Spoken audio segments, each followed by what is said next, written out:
Welcome दोस्तों, career classes में आप सब लोगों का फिर से स्वागत है। जैसा कि आप लोगों को पता है, मैं यहाँ पर इंडियन पॉलिटी लेता हूँ और आप हम लोगों का जो टारगेट है वो अप्रैल का है, जो एमपीपीएससी के एग्जाम में होने वाला है। और साथ में ही मैं आप लोगों को बता दूं कि ये ओनली प्री के लिए नहीं है, ये क्लास आपको मेंस में भी सारा का सारा फायदा देगी। तो हम लोग लास्ट क्लास में जो हम लोगों ने जब कंप्लीट किया था, आप लोगों ने अगर मेरे पिछले वीडियोस देखे होंगे तो उसमें हमने कंप्लीट किया था, अभी तक जितना भी कंप्लीट हो चुका है अपना फंडामेंटल राइट्स तक कंप्लीट हो चुका है, मौलिक अधिकार तक कंप्लीट हो चुका है। तो अब उसके आगे अपन आज स्टार्ट करते हैं और मैं ट्राई करूंगा कि आज आप लोगों को डीपीएसपी और फंडामेंटल ड्यूटीज जो है वो पूरी तरीके से कंप्लीट करा दूं। ये लेक्चर जो होगा अपना पूरा डुअल लैंग्वेज में होगा, तो आप ट्राई करें कि हो सकता है कि मेरे हाथ यहाँ पे इंग्लिश में चले, लेकिन आप ट्राई करें, आप समझने की कोशिश करें कि मैं बोलना क्या चाह रहा हूँ। ठीक है, तो आप स्टार्ट करते हैं हम लोग। Directive principle of state policy, मतलब अगर मैं इसको इंग्लिश में लिखूं, directive principle of state policy. ठीक है, हिंदी में क्या बोलेंगे इसको? राज्य के नीति निर्देशक सिद्धांत। ये मैं इसको हिंदी में इसलिए दे रहा हूं क्योंकि आप लोग इससे समझ जाए कि आप जैसे देख पा रहे होंगे कि हम लोगों ने पिछली बार जब किया था फंडामेंटल राइट, तो मैंने बताया था कि फंडामेंटल राइट को से पावर मिलती है एक नागरिक को पावर मिलती है। और मैंने बताया था कि इससे क्या होगा, जो आपकी जो राज्य होंगे, स्टेट जो होगी वो थोड़ी वीक हो जाएगी। तो स्टेट के लिए वो प्रोविजंस कौन से थे? नेगेटिव थे। लेकिन इसमें क्या दिया गया है, इन लोगों को क्या दिया गया है? पावर दी गई है, इनको इंस्ट्रक्शन दिया गया है कि किस टाइप से आपको पॉलिसी इंप्लीमेंट करनी है। तो ये राज्य के लिए पॉजिटिव हो गए।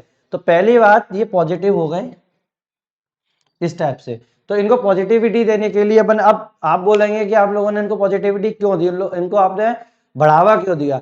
तो आप लोगों को जैसे मैंने पहले बताया था कि हमारा जो कॉन्स्टिट्यूशन है, हमारा जो संविधान है, उसके अकॉर्डिंग हम लोगों को क्या बनाए? एक वेलफेयर स्टेट बनानी है। वेलफेयर स्टेट, हम लोगों का सपना क्या है? वेलफेयर स्टेट का। और जो हिंदी मीडियम वाले हैं उन लोगों के लिए मैं बता दूं, वेलफेयर स्टेट का मतलब होता है कल्याणकारी राज्य। कल्याणकारी राज्य मतलब सबका कल्याण हो। अब पहली बात है, अगर आप लोगों ने किसी भी एक इंडिविजुअल आदमी को, मतलब एक नागरिक को ये स्वतंत्रता दे दी, तो वो कल्याणकारी राज्य कैसे बनेगा? पहली बात तो सबसे पहली बात दिमाग में आना चाहिए कि कल्याणकारी राज्य कैसे बनेगा। तो कॉन्स्टिट्यूशन का मतलब हमारे संविधान का ये सपना पूरा करने के लिए कि हमारा राज्य कल्याणकारी बने, इसके लिए हम लोगों ने क्या किया? डीपीएसपी लेकर आए, राज्य के नीति निर्देशक सिद्धांत लेके आए। और इसीलिए इसीलिए हम लोगों ने इसको पार्ट 4 में, कौन से में? पार्ट 4 में इसको डाला है। पार्ट 4 में इसको डाला है। और जैसा आपने पिछली वीडियो को अगर आपको याद होगा कि जो फंडामेंटल राइट्स जो थे वो पार्ट 3 में थे, पार्ट 3 में थे। और अपने आर्टिकल कितने हो चुके थे, मैं साथ में आपको रिवाइज भी कराता जा रहा हूं कि अपने आर्टिकल जो थे उसके फंडामेंटल राइट के, वो कितने थे? आर्टिकल 12 से लेके आर्टिकल 35 तक। आर्टिकल 12 से आर्टिकल 35 तक। साथ में अब मैं डीपीएसपी की बात करूं तो कहां से स्टार्ट किया था? आर्टिकल 36 से लेके आर्टिकल 51 तक ये खत्म हो गए। सारे के सारे डीपीएसपी जो थे अपने कहां पर खत्म हो गए? 36 से 51 तक। ठीक है, तो अपने कहां पर है? पार्ट 4 में आर्टिकल 36 से 51 में अपने डीपीएसपी है। अब जैसे हम लोगों को याद है कि जो फंडामेंटल राइट थे, जो हम लोगों ने यूएस कॉन्स्टिट्यूशन से बोरो किए थे, आपको पता है कि हम लोगों ने जो कॉन्स्टिट्यूशन में है वो ज्यादातर बोरो ही किया है, दूसरों से अपन ने लिया है, मतलब छाप दिया है। जैसे एक क्रिटिसिज्म भी था कि हम लोगों ने दूसरे से छाप दिया है, तो ऐसा ही हमने इसमें भी किया है। इसको हमने लिया है आयरिश कॉन्स्टिट्यूशन से। कहां से लिया है? आयरिश कॉन्स्टिट्यूशन से। आयरिश, आयरलैंड ने जो है ना कॉन्स्टिट्यूशन से। कब था? 1937। अब आप बोलेंगे कि यार ये तो बहुत नया हो गया कि सीधा सीधा बस आयरिश कॉन्स्टिट्यूशन छाप दिया। आयरिश कॉन्स्टिट्यूशन ने भी से छापा हुआ है दूसरी जगह से। वो कहां से छापा हुआ है? स्पेन से। स्पेनिश कॉन्स्टिट्यूशन, स्पेन से छाप दिया आयरिश ने, और आयरिश से किसने छाप दिया? हम लोगों ने। सीधी सीधी बात ये है, इतना छापा छपी चल रही है। ठीक है, लेकिन इसकी भी ऐसा नहीं है कि आप लोगों ने छाप दिया और ये कर दिया और बस हो गया काम का, कुछ नहीं, ऐसा नहीं है। सीधे सीधे बात, डॉक्टर बी आर अम्बेडकर ने भी इसको अपना नोवेल फीचर बोला है। मतलब इसको अपनी सर्वोपरि माना है। नोवल फीचर मतलब सर्वोपरि माना है, सीधी सीधी बात। अपना जो है नोवल फीचर इसका क्या है, अपना डीपीएसपी का, डीपीएसपी है किसका, कॉन्स्टिट्यूशन का, ठीक है। मतलब सबसे विशेष माना गया है, ये अपना कॉन्स्टिट्यूशन में विशेष है, नोवल फीचर मतलब विशेष, सबसे विशेष है, तो ये हो गया विशेष। तो ये अपना क्या है, डीपीएसपी हो गया, डीपीएसपी है। अब अगर मैं इसकी बात करूं, किसकी, प्रिंसिपल, इसके फीचर्स की अगर मैं बात करूं, क्या विशेषताएं हैं छोटी छोटी, अगर अपन डायरेक्ट क्या है ना आर्टिकल, अब चूंकि मैंने आर्टिकल कितने कराए थे उसमें, फंडामेंटल राइट्स में कराए थे, और मैक्सिमम जो इंपॉर्टेंट जो राइट्स होते, जो आर्टिकल्स होते हैं वो फंडामेंटल राइट्स में ज्यादा पूछे जाते हैं। तो मैं डीपीएसपी का आपको पूरा का पूरा आइडिया दे दूंगा कि क्या है कैसा नहीं है, ठीक है। अगर मैं इसके फीचर्स की बात करूं, फीचर्स,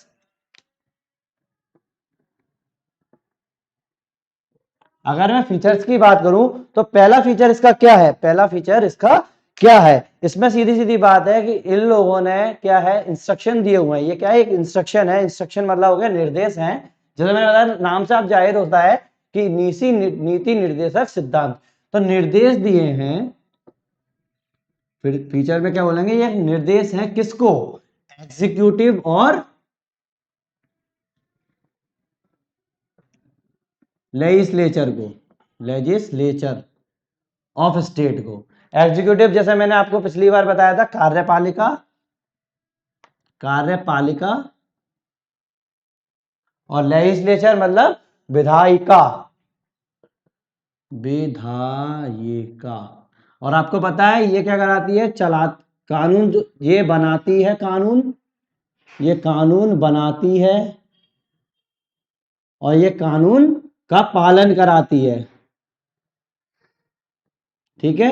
तो इन, अब अगर ये कोई जो लेजिस्लेचर है, जो आपकी विधायिका है, अगर वो कोई कानून बनाती है तो उसको निर्देश दिए गए हैं कि आपको वो कानून किस दिशा में लेकर जाना है, आप कैसे कानून बना सकते हैं। तो ये, और रीजन क्या था इसका, कि उनको एक वेलफेयर स्टेट बनानी थी, कि कहीं भी किसी को भी कोई तकलीफ ना हो। और जैसा फंडामेंटल राइट में आप लोगों को राइट टू इक्वलिटी दिया गया है, 14 का जो आर्टिकल दिया है, एकता समानता वगैरह है, जो है एकता है, तो वो उसमें क्या है, उसमें दिखनी चाहिए। तो ये ना पहला जो फीचर है कि ये एक निर्देश है, एक निर्देश है किसको, अपने एग्जीक्यूटिव और लेजिस्लेचर को, जो कि आपको नियम बनाने टाइम पे आपको ध्यान में रखने ही पड़ेंगे, मतलब फॉलो करने ही पड़ेंगे।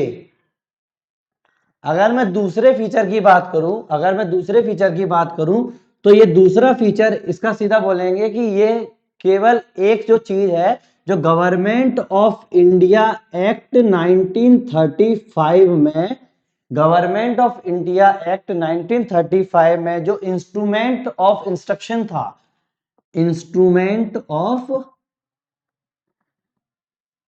Instruction, government of India act 1935 में इंस्ट्रूमेंट ऑफ इंस्ट्रक्शन जो था, इंस्ट्रूमेंट ऑफ इंस्ट्रक्शन को क्या बोलेंगे, अनुदेश,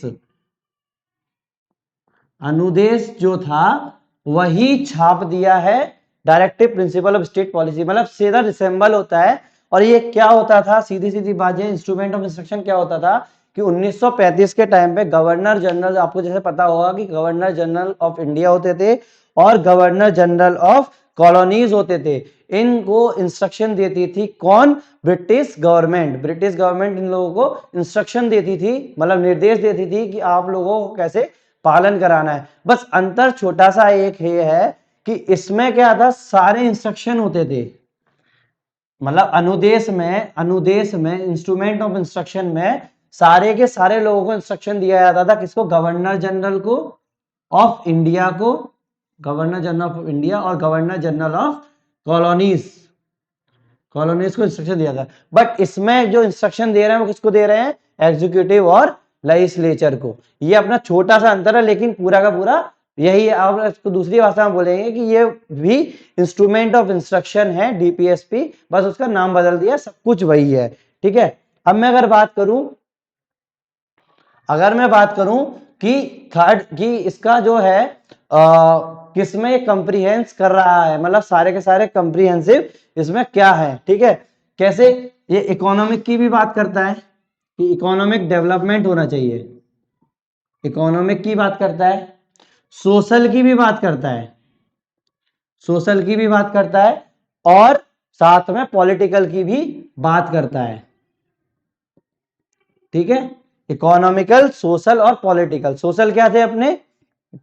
समाज, समाज की बात कर रहा है। पॉलिटिकल आपको पता ही होगा, सीधी सीधी पॉलिटिकल, और इकोनॉमिक अपने आर्थिक, आर्थिक। ठीक है, आर्थिक। तो इन तीनों चीजों का क्या है, ये कॉम्प्रिहेंसिव मैनर है। अब इससे क्या होगा, सीधी सीधी बात, इससे क्या होगा कि अगर आपको पॉलिटिकल स्टेबिलिटी लेके आनी है किसी जगह पर, तो अगर किसी जगह पर सोशल नहीं है, अगर किसी जगह पर सोशल नहीं है, सोशल प्रिंसिपल नहीं है, तो पॉलिटिकल कैसे आएगा? और पूरा का पूरा, जैसे मैंने सार बताया था कि हम लोगों को क्या लेके आनी थी, वेलफेयर स्टेट, वेलफेयर स्टेट। ये वर्ड दिमाग में रख लेना कि वेलफेयर स्टेट के लिए ही हम लोग क्या कर रहे हैं, डीपीएसपी लेकर आए हैं। वेलफेयर स्टेट के लिए डीपीएसपी लेकर आए हैं, कल्याणकारी, कल्याणकारी राज्य बनाने के लिए लेकर आए हैं। ठीक है, कल्याणकारी राज्य बनाने, अब ये लाने के लिए अपन को करना पड़ेगा। अब इससे क्या होगा कि आप लोगों की जो इक्वलिटी,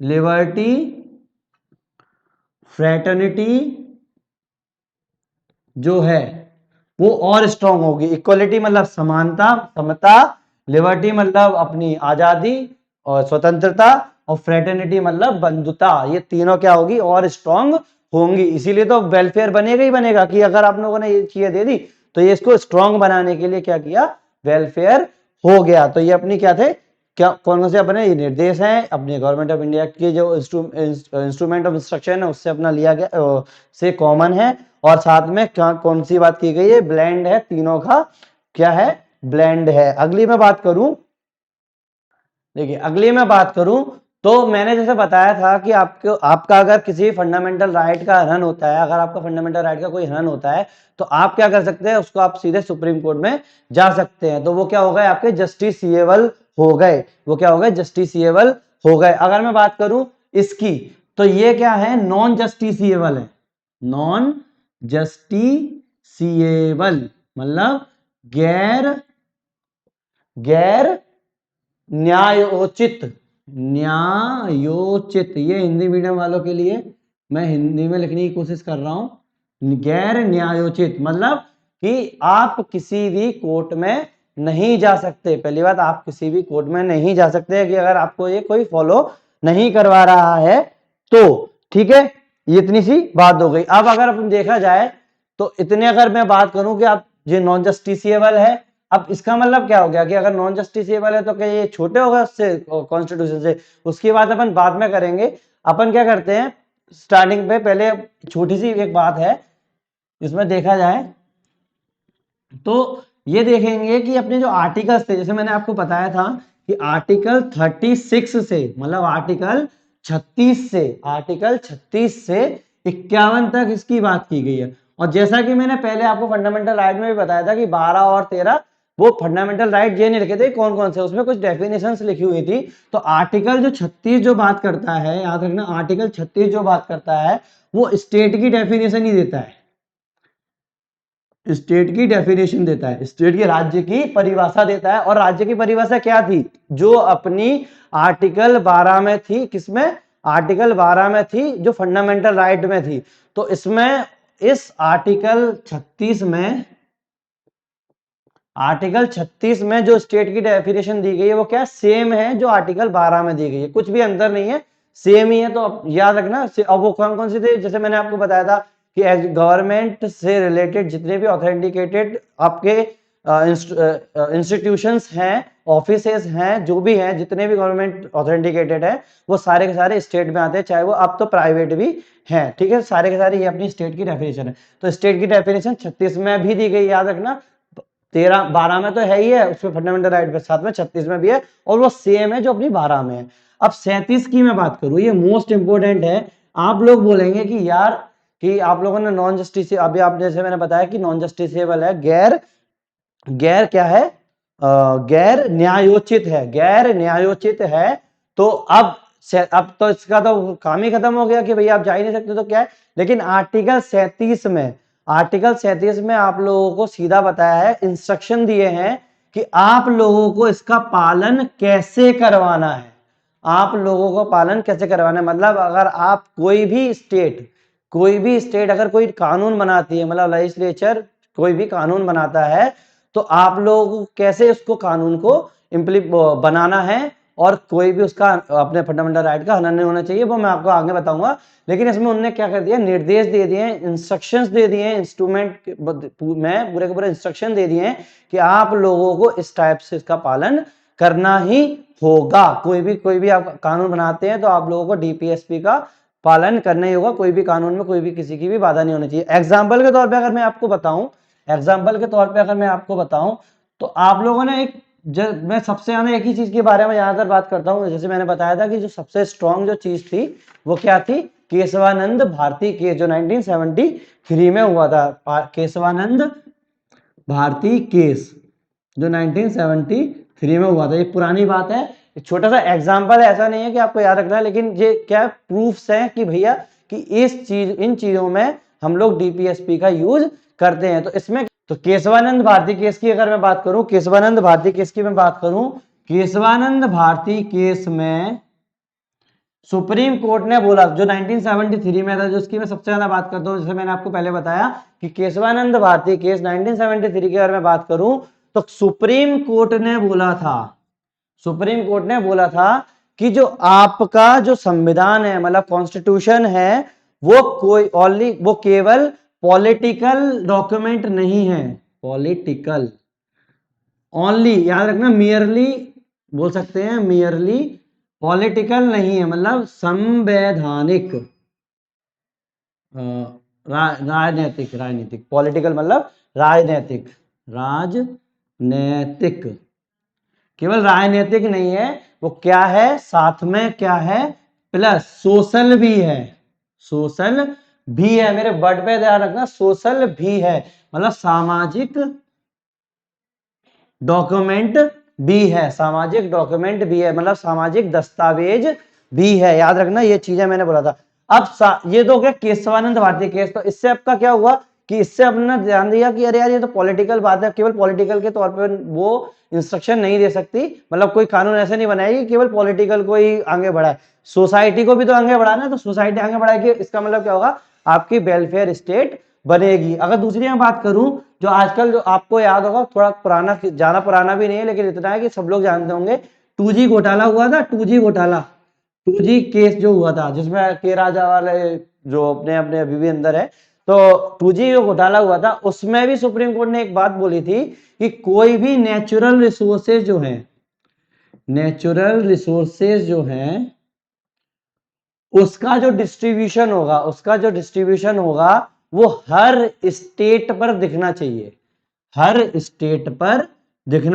एवरी स्टेट, मतलब हर स्टेट पर दिखना चाहिए। प्राकृतिक संसाधनों का जो वितरण है, प्राकृतिक संसाधनों का वितरण जो होगा वो हर स्टेट पर आपको दिखना चाहिए, हर चरण में आपको दिखना चाहिए। तो ये चीजें आप देख पा रहे हैं, मैंने जो एग्जांपल दिए थे दो, कि इसमें आप देख पा रहे होंगे कि ये दोनों की दोनों डीपीएसपी ने कैसे इंस्ट्रक्शन दे दिए और हम लोग वेलफेयर की तरफ चल दिए।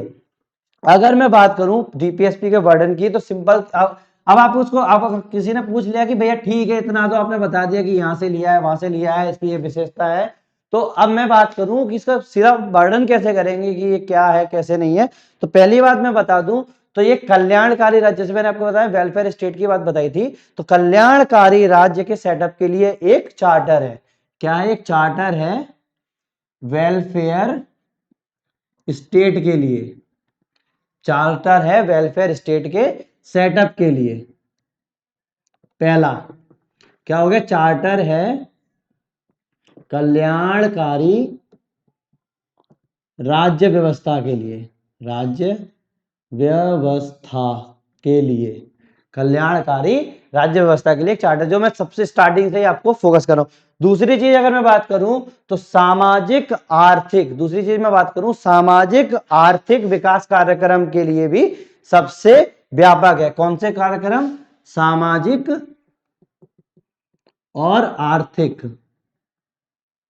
विकास कार्यक्रम, विकास कार्यक्रम, सामाजिक आर्थिक विकास कार्यक्रम मतलब इकोनॉमिक सोशो इकोनॉमिक कार्यक्रम के लिए ये क्या है? व्यापक है, व्यापक।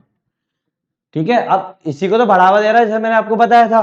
तीसरी चीज में अगर बात करूं तो ये राज्य को, मैंने बताया था ये इंस्ट्रूमेंट है, इंस्ट्रक्शन है, इंस्ट्रूमेंट ऑफ इंस्ट्रक्शन है, तो मतलब ये इंस्ट्रक्शन देता है, मतलब उसको एक राह दिखाता है।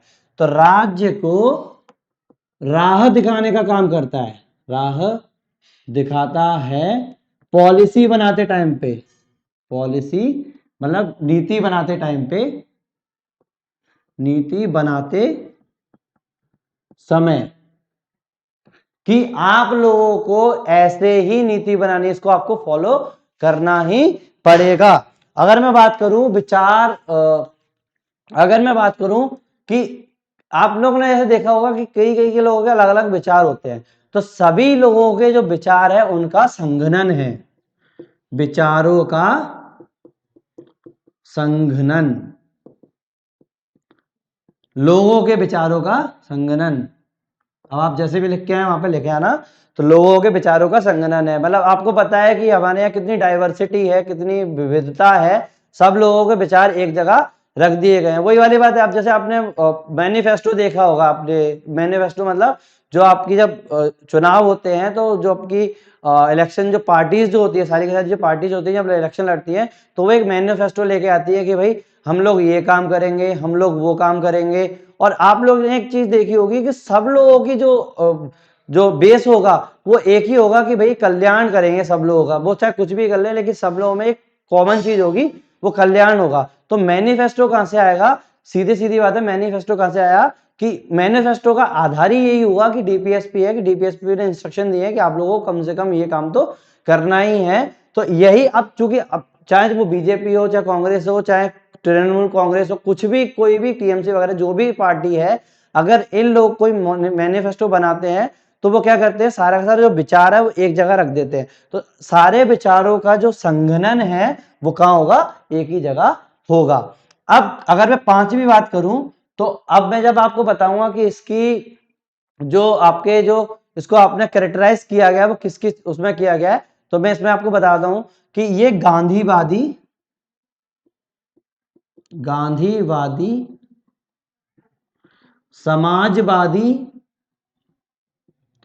क्या गांधीवादी, समाजवादी और उदारतावादी, उदारतावादी मतलब ये पश्चिमी उदारतावादी, पश्चिमी उदारतावादी, साथ में हम लोगों की जो फ्रीडम स्ट्रगल है, फ्रीडम स्ट्रगल मतलब इंडिया की जो फ्रीडम स्ट्रगल है ऑफ इंडिया, मतलब आजादी की जो स्ट्रगल है हम लोगों की, वो तक इसमें दर्शाई गई है कि आप लोगों को बताया कि हाँ ठीक है, अब ये देखो हम लोगों ने इतनी मेहनत की है तो हम अपने आप को इस टाइप की चीजें नहीं होने देंगे, मतलब आपको फिर से नहीं जाने देंगे। तो इतनी सारी चीजें जो है, या आप बता सकते हैं कि डीपीएसपी देखो ये चीजें एक ब्लेंड है पूरा का पूरा। पहला कि चार्टर है वेलफेयर स्टेट बनाने का, सोशो इकोनॉमिकल विकास करने का, राज्य के राह को दिखाता है कि पॉलिसी कैसे बनानी, राज्य को राह दिखाता है कि पॉलिसी कैसे बनानी है, साथ में विचारों का संघनन है लोगों का, और गांधीवादी, समाजवादी, उदारतावादी और अपनी फ्रीडम स्ट्रगल का ब्लेंड है, मतलब हमारी सोच पूरी की पूरी उसमें भर दी गई है। ठीक है, सारा का सारा मिश्रण है, सारा का सारा मिश्रण है। ठीक है, हाँ तो दोस्तों जैसे आप लोगों ने पहले देख लिया कि सारा का सारा है, अब मैं आगे चलता हूं कि डीपीएसपी को कैसे क्लासिफाई किया गया, कैसे कैसे मैंने उसको बांटा है। तो अब अगर हम देखें कि कॉन्स्टिट्यूशन में तो कहीं ऐसा नहीं लिखा है कि भाई हम लोगों ने इसको इतने पार्ट में बांटा है, ऐसे बांटा है, लेकिन अब चूंकि अपन लोगों को याद रखना है और अपन लोगों को इसको थोड़ी सरलता देनी है, तो अपन लोगों ने क्या किया, मतलब नॉट हम लोगों ने नहीं, मतलब जितने भी पुराने जितने थे तो उन लोगों ने क्या किया, इसको 3 पार्ट में डिवाइड कर दिया। और ये सोच के ऊपर डिपेंड है, ये सोच के ऊपर डिपेंड है कि कैसी सोच होगी, उस हिसाब से हम लोगों ने इसको डिवाइड कर दिया। तो इसके 3 क्लासिफिकेशन में अगर मैं इसको बांटूं तो कैसे बांटूंगा? सोशलिस्ट, सोशलिस्ट, दूसरा गांधीयन, गांधीयन, और तीसरा लिबरल, लिबरल, जो हो गया लिबरल। ठीक है, गांधीयन, लिबरल, लिबरल ई आएगा लिबरल। और अगर लिबरल में भी पूरी बात करूं तो इंटेलेक्चुअल, इंटेलेक्चुअल। अब हिंदी मीडियम वालों के लिए मैं लिख लूं, सोशलिस्ट का मतलब होता है अपना समाजवादी, समाजवादी। गांधीयन आपको मेरे को लिखने की जरूरत नहीं है, गांधीवादी, गांधीवादी। और अगर मैं लिबरल इंटेलेक्चुअल की बात करूं तो मैं बात करूंगा उदार बौद्धिक, उदार बौद्धिक, उदार बौद्धिक। अब नाम से ही समझ में आ रहे होंगे, मैं तीनों का अगर मैं आपको बताऊं, नाम से ही समझ में आ रहे होंगे कि जिसकी आपने जो कि आप लिस्ट दी हुई है सारी की सारी डीपीएसपी की, directive principle of state policies की, कि ये चीजें होनी चाहिए। अब वो लिस्ट में जो क्या लिखा है, जैसे मैं एग्जांपल के तौर पे अगर मैं बात करूं, आर्टिकल 39 ए की अगर मैं बात करूं तो उसमें क्या बोलते हैं कि इक्वल जस्टिस प्रोवाइड की गई है लीगल और पुअर में। मतलब जितने भी आप लोगों को पुअर जो पीपल हैं, मतलब गरीब लोग जो हैं, उनको समान न्याय मिलेगा। जो आर्टिकल 39 में बात की है, ये वाली चीज 39 ए में जो बाद में अपना जोड़ा था। तो अब आप देख रहे हैं समान न्याय हो गया और सारे समाज की बात हो गई, क्योंकि पुअर की बात हो गई, गरीब लोगों की बात हो गई। तो क्या अब, तो ये आपको क्या विचार लग रहा है इन तीनों में से, सोशलिस्ट, गांधीयन या लिबरल? गांधीयन कहते हैं वो तो हमेशा विलेज की बात करते हैं, भैया गांव वालों को करो, तो क्या उससे क्या समाज कल्याण हो रहा है? तो अब समाज वाली बात आ गई तो समाजवादी में आ गई। तो इट मींस ये जब भी सोशलिस्ट की बात की जाएगी, अगर समाजवाद से रिलेटेड कोई भी बात की जाएगी, वो किस में आएगा? सोशलिस्ट में। मैं आपको सारे आर्टिकल्स अभी बताता हूं कि क्या क्या है। ऐसे ही अगर गांधीयन का जो माइंड है, गांधीयन प्रिंसिपल जो है, अगर जैसे इसमें वेलफेयर सोसाइटी की बात आ गई, अगर मैं गांधीयन की बात करूं, गांधीयन माइंड जहां भी दिखेगा कि हाँ भैया गांधी जी की ये सोचती, गांधी जी के सपने को पूरा करने के लिए, सीधी सीधी बात है कि अपने को, मैंने पहले बताया था कि गांधी जी को तो पता नहीं, गांधी जी ने कॉन्स्टिट्यूशन वो माना, अपन लोगों ने वो बना दिया जो गांधी जी को चाहिए ही नहीं था। तो सीधी सीधी बात है, उनको भी थोड़ा सा रिस्पेक्ट देने के लिए हम लोगों ने गांधीयन प्रिंसिपल उसमें डाल दिए हैं। तीसरी बात करूं, लिबरल एंड इंटेलेक्चुअल, उदार बौद्धिक। उदार मतलब आपको थोड़ी सी उसमें क्या बोलते हैं आप लोग, उदारता दिखाएं, उदारता दिखाएं। फॉर एग्जाम्पल अगर मैं बात करूं, अब एग्जाम्पल के तौर पे अगर मैं बात करूं तो मैं बात करता हूं सीधी सीधी कि सिविल, जो यूनिफॉर्म सिविल प्रोसीजर कोड की जो बात चल रही है कि भैया सब लोगों को समान कानून होना चाहिए, क्योंकि अभी आपको पता हुआ है कि हिंदू धर्म के लिए अलग और मुस्लिम धर्म के लिए अलग है। तो अगर एक यूनिफॉर्म सिविल प्रोसीजर कोड के बारे में बात कर दूं तो क्या होगा, उदारता वाली बात आएगी। दूसरी बात, अगर एक छोटी सी एक बात कर दूं कि अगर आप लोगों को फॉरेस्ट जो है, आपके फॉरेस्ट जो है उनको आपको बचाना है, या फिर नेचुरल रिसोर्सेज को जो बचाना है, वो किस में डालेंगे? अब पूरी की पूरी उदारता आ गई ना सब चीजों में। या फिर किसी भी गरीब का कल्याण करना है, गरीब का कल्याण करना है, इंप्रूव करना, एनवायरमेंट की सेफ गार्ड आपको रखने हैं। आर्टिकल 40, अगर मैं एग्जाम्पल दूं सिंपल सा, article 48A, article 48A example छोटा सा, कि इसमें इन्होंने बोला है कि एनवायरमेंट का आपको सेफ गार्ड करना है, मतलब आपका जो एनवायरमेंट है उसको सेफ रखना है और उसको आपको अच्छे तरीके से रखना है। उससे क्या होगा, उदारता बढ़ेगी, इंटेलेक्चुअल तरीके से उसकी उदारता बढ़ेगी। तो उसको ऊपर करने के लिए अपने इस टाइप से कर दिया। तो ये तीनों केवल विचार दिखा रहे हैं। अब अगर मैं बात करूं कि कौन कौन से आर्टिकल, कौन कौन से उसमें आते हैं, ठीक है। तो दोस्तों, अब जैसे सोशलिस्ट में मैं बात करूं तो आर्टिकल 38, 39, अब मैं सारे सारे आर्टिकल की आपको अभी लिस्ट दिखाऊंगा, उसमें आपको क्लियर होंगे।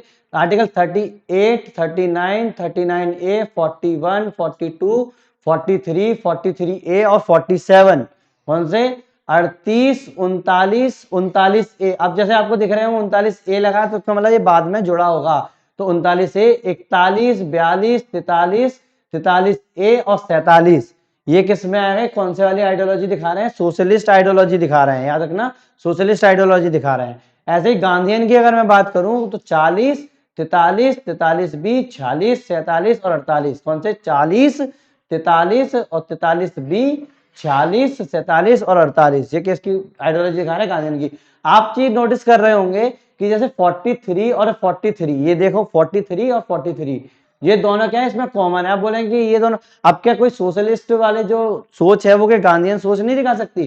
तो वही चीज है 43 और 43 इसमें कॉमन हो गए। ऐसे इसके 47 और 47।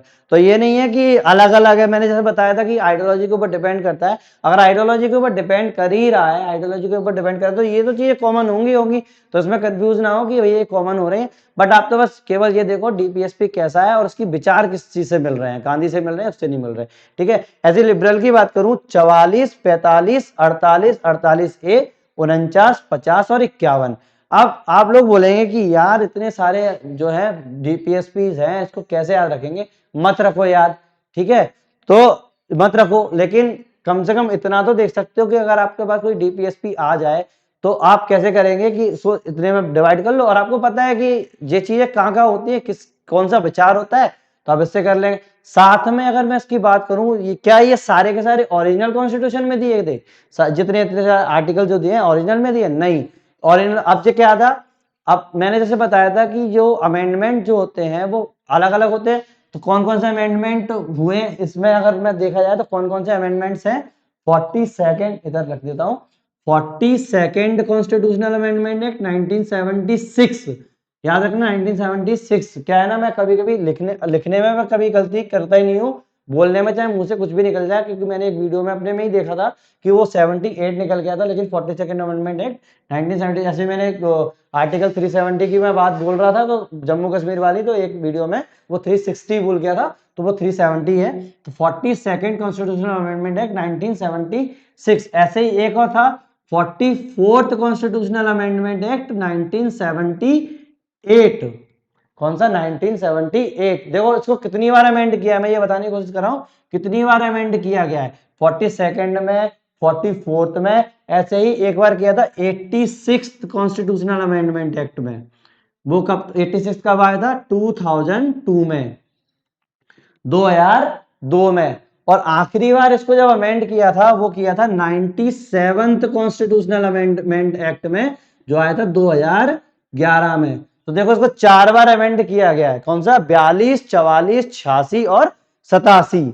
42, 44, 86 और 87 इसमें इसको किया गया है। अब 42 की अगर मैं बात करूं, 1 मिनट में छुप रहा हूं, तो 42 की मैं बात करूं कि इसमें क्या क्या जोड़ दिया गया था, कि कुछ ना कुछ तो जोड़ा ही होगा ना, तभी तो इसको अमेंड किया है। अब मैंने बताया था कि जोड़ने, अब इसमें अमेंड का मतलब ये नहीं होता केवल जोड़ना होता है, इसमें जोड़ भी सकते हैं, घटा भी सकते हैं, और पुराने शब्द को नया मीनिंग भी दे सकते हैं। तो 42nd अमेंडमेंट एक्ट में वो चीजें जोड़ी थी। वो कौन कौन सी चीजें जोड़ी थी?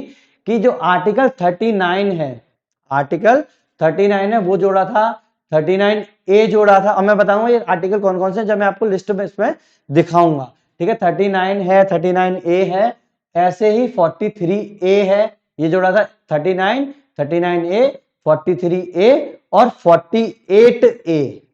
कितने जोड़े थे? 1, 2, 3, 4। ये बिल्कुल पक्का दिमाग में रख लेना कि अगर आप लिख के आएंगे, हो सकता है आपको प्री में डायरेक्ट क्वेश्चन भी पूछ लें कि कौन सा कॉन्स्टिट्यूशनल अमेंडमेंट एक्ट किसमें है, 42nd में जोड़ा गया, डायरेक्ट भी पूछ सकते हैं। तो कम से कम इतना तो दिमाग में रखें कि 39 के दोनों, 43 का एक और 48 का एक, ये किसमें जोड़े गए हैं? 42nd कॉन्स्टिट्यूशनल अमेंडमेंट एक्ट में जोड़े गए हैं। 44th में क्या जोड़ा था? 44th में एक अमेंडमेंट कर दिया था कि आर्टिकल 38 जो है, आर्टिकल 38 जो है वो हम लोगों ने किसमें जोड़ दिया? 44th कॉन्स्टिट्यूशनल अमेंडमेंट एक्ट में जोड़ दिया। ठीक है, अब मैं आगे इसमें क्या क्या लिखा है वो मैं आपको जब स्क्रीन पे ले जाऊंगा, क्यों कौन कौन से आर्टिकल है, तो मैं आपको एक्सप्लेन कर दूंगा। ठीक है, आप उस पर ध्यान दें। ठीक है, 38 किसमें जोड़ा था? 44th में। मतलब इसमें कितने जोड़े थे? 4, इसमें जोड़ा 1, और 86 में अमेंडमेंट किया गया था। कुछ ऐसी चीज नहीं है कि जोड़ा गया था, उन्होंने क्या किया था, जो आर्टिकल 45 था, आर्टिकल 45 था, और जो क्या था, अपने स्कूल से रिलेटेड था, बच्चों की एजुकेशन से रिलेटेड था। तो उन्होंने क्या किया कि भैया बच्चों का एजुकेशन, अब चूंकि ब्रॉड हो जाएगा कि एजुकेशन कैसे करना है, उनको लिबरलाइजेशन कैसे देनी है, तो उसको कम करने के लिए, मतलब उसको थोड़ा सा उसको चेंज कर दिया था। और इसमें आर्टिकल 21A, आर्टिकल 21A में कुछ पहुंचा दिया गया था, मतलब उसको फंडामेंटल राइट में डाल दिया गया था। कौन से वाले कॉन्स्टिट्यूशनल अमेंडमेंट एक्ट में?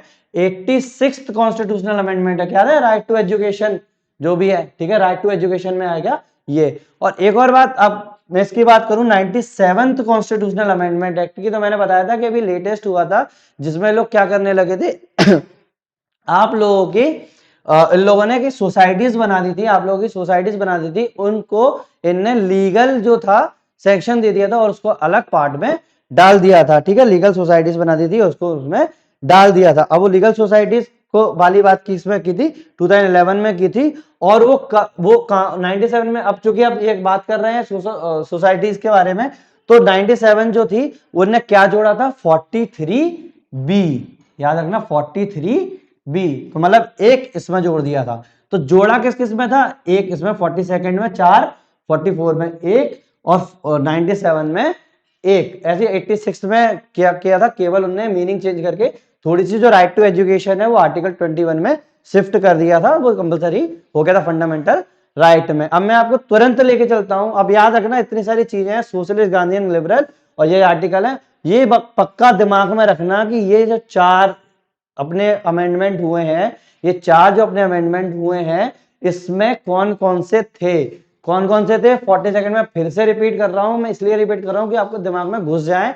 42nd में 39A, 43A और 48A की बात की गई है। 39, 39A, 43A और 48A, ये 4 है ओनली।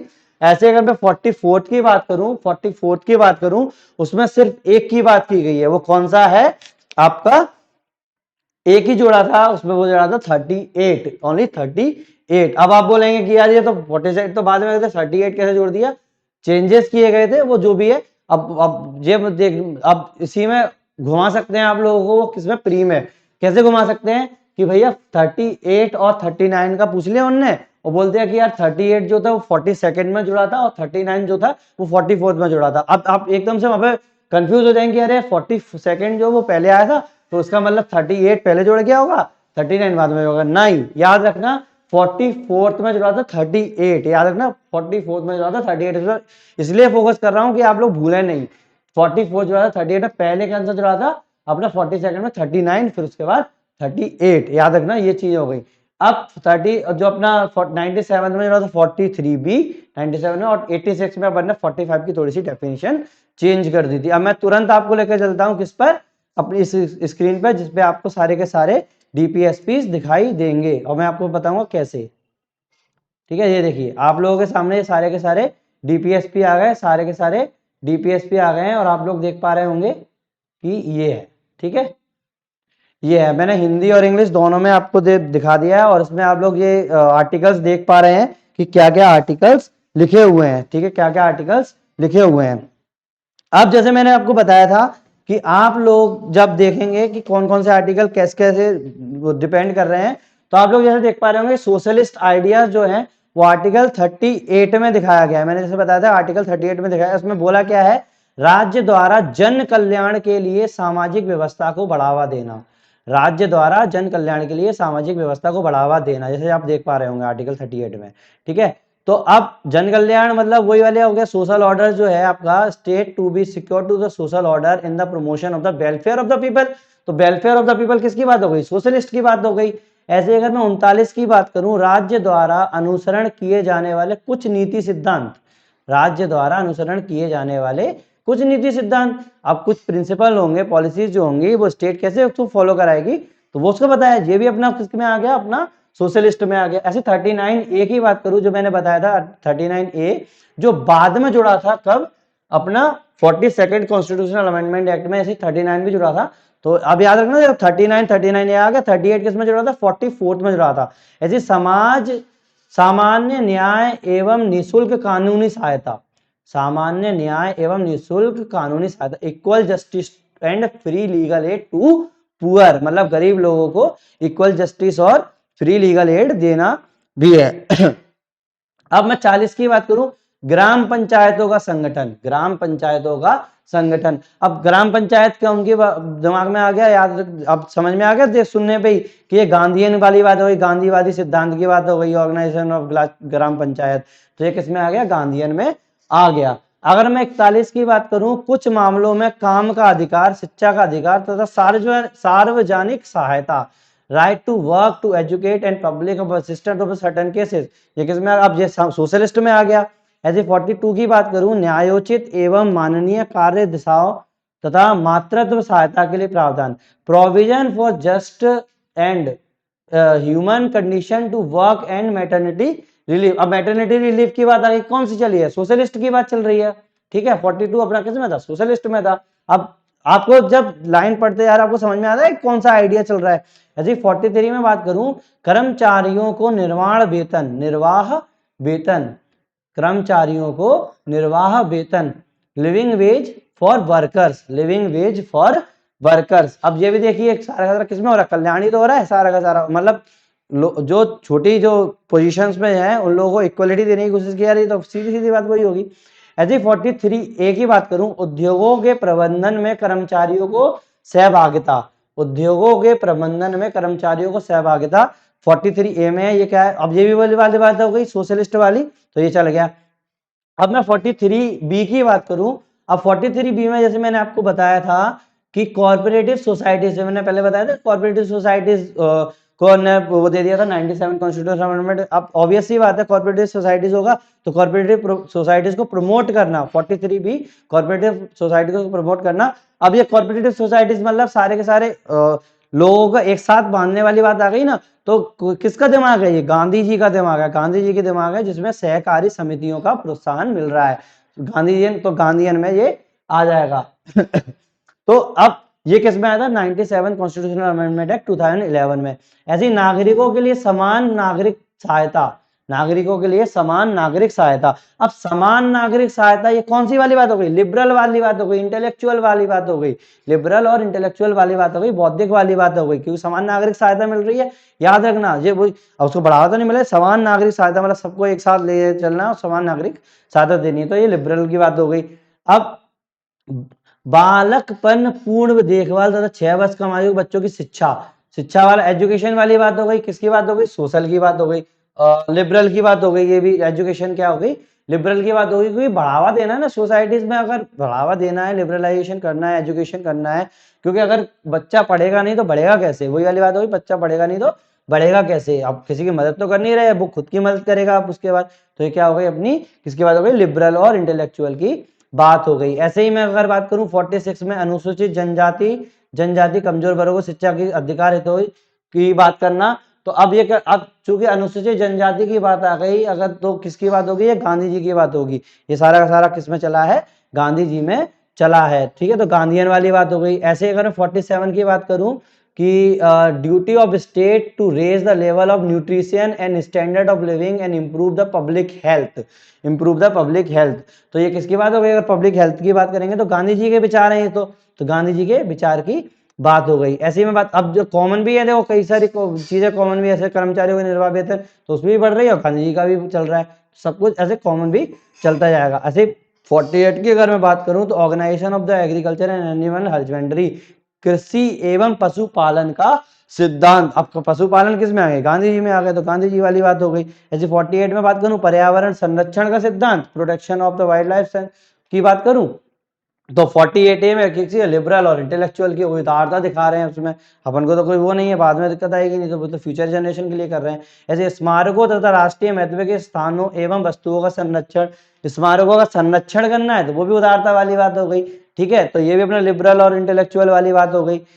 अब समझ में आ रहा है ना कि क्या क्या है। ऐसी न्यायपालिका और कार्यपालिका का अलगाव, न्यायपालिका और कार्यपालिका का अलगाव, अगर अब देखा जाए तो ये देखेंगे कि अगर सेपरेशन ऑफ जुडिशरी और एग्जीक्यूटिव किया है तो किसी के हित के लिए की जा रही है, उससे तो वह नहीं है, तो ये क्या होगा, इंटेलेक्चुअल सोच हो गई, इंटेलेक्चुअल सोच हो गई, मतलब बौद्धिक सोच हो गई, तो ये किस में आएगा अपना डीपीएसपी में, याद रखना आर्टिकल इस बार पूछ लिया था अपना यूपीएससी में कि आर्टिकल 15 में जो सेपरेशन ऑफ जुडिशरी और एग्जीक्यूटिव किस में दिया गया है, वो किस में दिया गया है, डीपीएसपी में दिया गया है। अंतरराष्ट्रीय शांति एवं सुरक्षा को प्रोत्साहन, अंतरराष्ट्रीय शांति एवं सुरक्षा को प्रोत्साहन किसमें दिया गया, 51 में दिया गया, देख पा रहे होंगे आप जैसे, ठीक है, आप लोग, अब मैंने तो पढ़ के बता दिया है, अब आप समझ पा रहे होंगे क्या क्या चीजें हैं और किसके विचार पे ये चल रहा है। अब ये नहीं है कि आप बिल्कुल रट लें, लेकिन कम से कम इतना देखें कि 42nd कॉन्स्टिट्यूशनल अमेंडमेंट एक्ट में क्या था, 44th में क्या था, 86 में क्या था, 97, क्योंकि वो आर्टिकल के नंबर नहीं,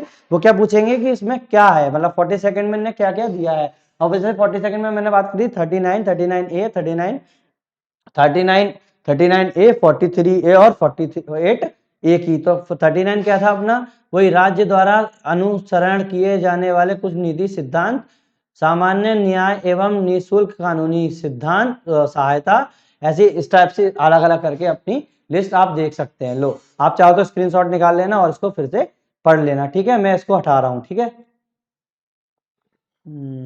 डीपीएसपी, जैसा कि मैंने आप लोगों को पहले बताया था कि जो डीपीएसपी जो है वो नॉन जस्टिसिएबल है, और आर्टिकल 37 में पूरा का पूरा उन्होंने क्या दिया है, इंस्ट्रक्शन दिया हुआ है कि कैसे आप लोगों को इसका पालन करना है। आर्टिकल 37 में उन्होंने एक प्रोसीजर दे दिया है कि इसको कैसे, इसको एप्लीकेशन है principle, application of the principle दिए हुए हैं इस पार्ट में, कैसे इसका पालन कराना है। मतलब इतना लिखा वही है लेकिन मतलब वही है कि इसका कैसे इन्हें कौन कौन से प्रिंसिपल का पालन कराना है। अब नॉन जस्टिसिएबल है, अब लोग बोल रहे थे कि आप लोगों ने फंडामेंटल जो राइट है वो तो जस्टिसिएबल कर दिए, और आर्टिकल और जो अपना डीपीएसपी है वो नॉन जस्टिसिएबल कर दिए। तो अब आपने इसको नॉन जस्टिसिएबल किया क्यों, तो उसके ने 3 कारण दिए थे। पहला कारण दिया था कि भैया हम तो गरीब है, भैया हम तो गरीब है, कैसे कि हमारे पास इतने रिसोर्सेज और इतना पैसा नहीं है कि हम इसका पालन करा पाए, इसका डीपीएसपी का पालन हम करा पाए। पहली बात उन्होंने क्या बोली कि हम तो गरीब हैं, हमारे पास इतने रिसोर्सेज नहीं है कि इसका हम पालन करा पाए। दूसरी चीज, हम न्यू हैं। अब 1947 में हम जब आजाद हुए थे तो उन्होंने बोला था कि यार तुम तो ले लो, लेकिन उन्होंने बोला कि नहीं भाई हम तो नए नए मतलब न्यू बॉर्न बेबी हैं, तो हम न्यू बॉर्न हैं, हम अभी अभी पैदा हुए हैं, और एकदम से हमारे ऊपर इतनी सारे बोझ आ जाएंगे जिम्मेदारियों के डीपीएसपी के कि हम पालन भी कराना है और ये सब करना है, तो हम नहीं करा सकते, इतनी हमारे अंदर दम नहीं है। तो इस चीज ने बात की थी। तीसरी अगर मैं बात करूं, उन्होंने बोला था कि हमारे पास इतनी डाइवर्सिटी है, अनेकता है, तो किस किस लोगों से करवाएंगे कि भैया कि अब उन्होंने बोला कि यार कि आप लोगों को ना पुअर को इक्वल वेतन देना है, और उस टाइम पे इतनी डाइवर्सिटी थी, आपको पता था कितनी सारी प्रॉब्लम चल रही थी हमारे समाज में, और इसको हम पालन कैसे करवा पाते। अब पालन करवाने सबसे बड़ी बात, गरीब थे, न्यूबॉर्न थे, और डाइवर्सिटी भी इतनी थी कि भैया नहीं हो पाएगा इतनी सारी जिम्मेदारियों का पालन। तो इतने के 3 card they the non justiciable ना होने के, नॉन जस्टिसिएबल होने के, ठीक है। इतनी सी बात थी। अब मैं अगर बात करूं सीधी सीधी कि इसके क्रिटिसिज्म क्या है, क्रिटिसिज्म क्या है। जैसे मैंने फंडामेंटल, ये तो अपन ने विशेषता वगैरह बता दी, उन्होंने ये भी बता दिया कि ये हो गया वो हो गया। अब क्रिटिसिज्म की बात करूं तो पहला क्रिटिसिज्म तो यही होगी नॉन जस्टिसिएबल है, no legal force, no legal force, कोई भी कानूनी पावर नहीं है इनके पास कि कुछ भी अमल नहीं करवाया तो हो गया काम, बस बताइए, कोई भी कानूनी पावर नहीं है। दूसरी बात करूं कि कोई अरेंजमेंट ही नहीं है, इलॉजिकल अरेंजमेंट, कोई अरेंजमेंट ही नहीं है। जैसे मैंने बताया था कि क्लासिफिकेशन उन्होंने दे दी, आप जैसे मैंने आप लोगों ने अभी आर्टिकल्स देखे थे, तो कहीं विलेज की बात कर दी, कहीं उनने इंडस्ट्री की बात कर दी, कहीं उनने अपने मॉन्यूमेंट्स को सिक्योर करने की बात कर दी, लेकिन कहीं अरेंजमेंट नहीं किया कि यार नहीं पहले अपना ये गांधीयन चल रहा है, ये सोशलिस्ट चल रहा है, ये सब चल रहा है, कोई अरेंजमेंट ही नहीं है कि ऐसा कैसा। अब देख लो ये कितनी बड़ी बात हो गई। और ना क्या, अब जैसे फंडामेंटल राइट में भी अरेंजमेंट नहीं था, लेकिन कम से कम हमको ये तो पता था कि 6 फ्रीडम है, अपन को पता है कि यहाँ फ्रीडम है, ये अपना इक्वलिटी वाले हैं तो अपने इक्वलिटी है, इसमें तो ये भी बात नहीं की, कितना बुरा वो अरेंजमेंट रहा।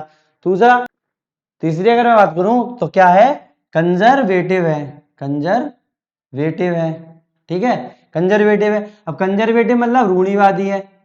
अब अगर देखा जाए तो हम लोग का जो डीपीएसपी जो है, अब मैंने जैसे बताया था इंस्ट्रूमेंट ऑफ इंस्ट्रक्शन से ही पूरा का पूरा कॉपी पेस्ट किया हुआ है। तो क्या था, तो उस टाइम पर कितनी 90s वाली जो बात चली थी इंग्लैंड में, जो थी जो पॉलिटी थी वो 1990 वाली जो थी, 19वीं शताब्दी वाली थी। फिर चलो मान लिया 2000 में भी इसका, अब क्या गारंटी है कि वो 2001 में इसका नहीं होगा, मतलब जो 21वीं शताब्दी है क्या उसमें नहीं, उसकी क्या गारंटी है कि 21वीं शताब्दी में नहीं होगा। तो अपनी ये कंजर्वेटिव सोच की है। अगर मैं अगली बात करूं तो कॉन्स्टिट्यूशनल कॉन्फ्लिक्ट भी है, कॉन्स्टिट्यूशनल कॉन्फ्लिक्ट, कॉन्स्टिट्यूशनल कॉन्फ्लिक्ट भी है। अब कॉन्स्टिट्यूशनल कॉन्फ्लिक्ट मतलब सीधा सीधा ये हो गया कि आप लोगों ने एक तो इंडिविजुअल वो दे दी फ्रीडम, दूसरी चीज आपने दे दी सीधी सीधी कि भैया डीपीएसपी में आपको ये मिल गया। अब कॉन्स्टिट्यूशनल कॉन्फ्लिक्ट मतलब क्या होता है कि एक तो प्रेसिडेंट अपने राष्ट्रपति, प्रेसिडेंट और पीएम, इन दोनों के बीच में कॉन्फ्लिक्ट होगा। मैं बताता हूं कैसे होगा। साथ में अगर मैं बात करूं पीएम और सीएम के बीच में भी होगा, सॉरी सीएम, ऐसे प्रेसिडेंट और पीएम के बीच में, ऐसे गवर्नर और सीएम के बीच में भी होगा। ऐसे ऐसे चल के आगे आगे और भी कॉन्फिडेंस हो जाएगा। अब मैं एग्जाम्पल में केवल ये दो ले रहा हूं। अब प्रेसिडेंट की अगर मैं बात करूं तो आप लोग, अगर मैं जब प्रेसिडेंट बताऊंगा तो आप लोगों को पता होगा कि अगर पीएम जो है, अगर प्राइम मिनिस्टर जो है, अगर कोई भी, अब जो काउंसिल ऑफ मिनिस्टर में बात आती है, काउंसिल ऑफ मिनिस्टर में बात आती है, अगर कोई बिल पास होता है तो प्रेसिडेंट उसको विदहोल्ड कर सकता है, उसकी मर्जी है, उसको नहीं करना पास, वो साइन नहीं करेगा, कोई दिक्कत नहीं है। तो वीटो पावर जिसको बोलते हैं उसको विदहोल्ड कर सकता है प्रेसिडेंट। अब ठीक है, प्रेसिडेंट उसको विदहोल्ड कर सकता है। ऐसे ही अगर प्रेसिडेंट को कुछ होगा, कुछ उसकी कोई मर्जी होगी, तो अगर वो संसद में पास नहीं हुआ, पीएम वाली वाला कॉन्फ्लिक्ट हो गया उसमें, तो इन दोनों में क्या कॉन्फ्लिक्ट होना स्टार्ट हो सकती है। ऐसे गवर्नर के केस में कि अगर सीएम को अगर कुछ करना है तो गवर्नर के पास काफी रेसिडुअरी पावर ऐसी है कि वो अपने खुद से ही डिसीजन ले सकता है और सीएम को छोटा बना सकता है। ऐसे अब स्टेट लेवल उस दोनों में कॉन्फ्लिक्ट ये दिखा रहा है। ठीक है, इस टाइप की ये चीजें हो गई। ये अपने क्या थे, क्रिटिसिज्म हो गए थे।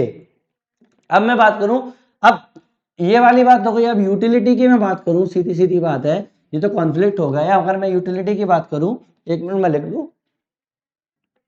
देखिए, इसको तो मेरे को बोर्ड पे भी लिखने की जरूरत नहीं होगी क्योंकि आप में इतना इंपॉर्टेंट नहीं है, लेकिन फिर भी समझ लीजिए यूटिलिटी। यूटिलिटी की मैं बात करूं कि आप लोगों ने इतना डीपीएसपी वगैरह बना दिया, इसका क्या फायदा मिला। पहला फायदा, जुडिशियल रिव्यू में फायदा हो जाएगा। ये आप लोग, ये क्या था, जो कोर्ट है ना, उसको ये सीधा रास्ता दिखाती है कि आप लोगों को जुडिशियल एक्टिविज्म कैसे करना है। अब मैं बताऊंगा, आगे चल के बता जाऊंगा जब जो कॉन्फ्लिक्ट आएगा उसमें, कि कैसे इसका इंस्ट्रक्शन दिया है और किस हिसाब से वगैरह है। दूसरी चीज, वेलफेयर स्टेट को डिसाइड कर पा रही है कि वेलफेयर स्टेट की तरफ हमको कैसे पढ़ना है, कि लोगों की लिबर्टी, इक्वलिटी, फ्रेटर्निटी, ये सब कुछ अपना कर रही है। ऐसे अगर मैं बात करूं, प्रियम्बल में जो अपने कुछ वर्ड दिए थे वही वाले प्रियम्बल को और स्ट्रॉन्ग कर रही है। प्रियम्बल, अब चूंकि ये वाली चीज हो गई, प्रियम्बल को स्ट्रॉन्ग कर रही है। दूसरी चीज कि ये स्टेट की जो लेजिस्लेटिव, एग्जीक्यूटिव जो पावर्स हैं, स्टेट जो पावर है, उनको क्या है, स्टेट एक्शन जो है वो सारा का सारा इसमें पावर देने की कोशिश कर रही है। साथ में अगर मैं बात करूं कि जो आपका, मैंने जो बताया था फंडामेंटल राइट है, जो फंडामेंटल राइट है उसमें इकोनॉमिक की बात नहीं की गई थी, इकोनॉमिक की बात नहीं की थी, लेकिन ये क्या कर रहा है, उसको भी उसमें कर रहा है, सोशल और इकोनॉमिक बेस पे भी ये क्लासिफाई करता है, सोशल और इकोनॉमिक बेस पे भी ये क्लासिफाई करता है। तो वही फंडामेंटल राइट का ये पूरक है। ऐसे अगर मैं बात करूं कि जो कॉमन पॉलिटिकल मैनिफेस्टो, जैसे मैंने सबसे पहले बात करी थी, कॉमन पॉलिटिकल मैनिफेस्टो है, वो इसी के कारण आते हैं। अब देखा जाए तो मैं सीधे सीधे आता हूं कि अब इतना आप देख पा रहे होंगे कि भैया इतनी इन्हें नॉन नेगोशिएबल वगैरह दे दिए, क्या है, तो इन्होंने बोला कि यार ये तो दे दिया, तो इसका मतलब तो फंडामेंटल राइट यार आगे बहुत ज्यादा बड़े हो जाएंगे, फंडामेंटल राइट बहुत ज्यादा बड़े हो जाएंगे, कि भैया फंडामेंटल राइट जो है इससे बड़े हैं या छोटे हैं। तो कुछ जाना केसेस है, तो मैं इतना डीप में नहीं जाऊंगा, लेकिन लास्ट में मैं सीधा बोल दूंगा कि केशवानंद भारती केस में, वही केशवानंद भारती लास्ट का केस है। वैसे इसके अलावा तो सीधा सीधा और भी केसेस थे, जैसे अगर मैं एग्जांपल के तौर पे आपको लूं तो जो अपना 1950 में जो चंपक राम जो केस हुआ था, 1951 में जो चंपक राम जो केस हुआ था, उसमें उन्होंने कुछ बातें बोली थी। फिर गोलकनाथ केस में कुछ बातें बोली थी। ऐसे ही अपने कुछ अमेंडमेंट एक्ट हुए थे जब तो पार्लियामेंट के, 1951 वगैरह, फर्स्ट अमेंडमेंट एक्ट और 86 अमेंडमेंट एक्ट, इसमें भी कुछ बात बोली थी, उनको फिर उन्होंने ओवर रूल किया था। फिर उसके बाद अपना अमेंडमेंट एक्ट जब 24th और 25th आया, उसमें भी उन्होंने कुछ बात की थी। उन्होंने कुछ अपने क्या जोड़े थे, आर्टिकल जोड़े थे, जैसे 39(1)(b), 39(1)(b)(c), इस टाइप के उन्होंने आर्टिकल जोड़े थे।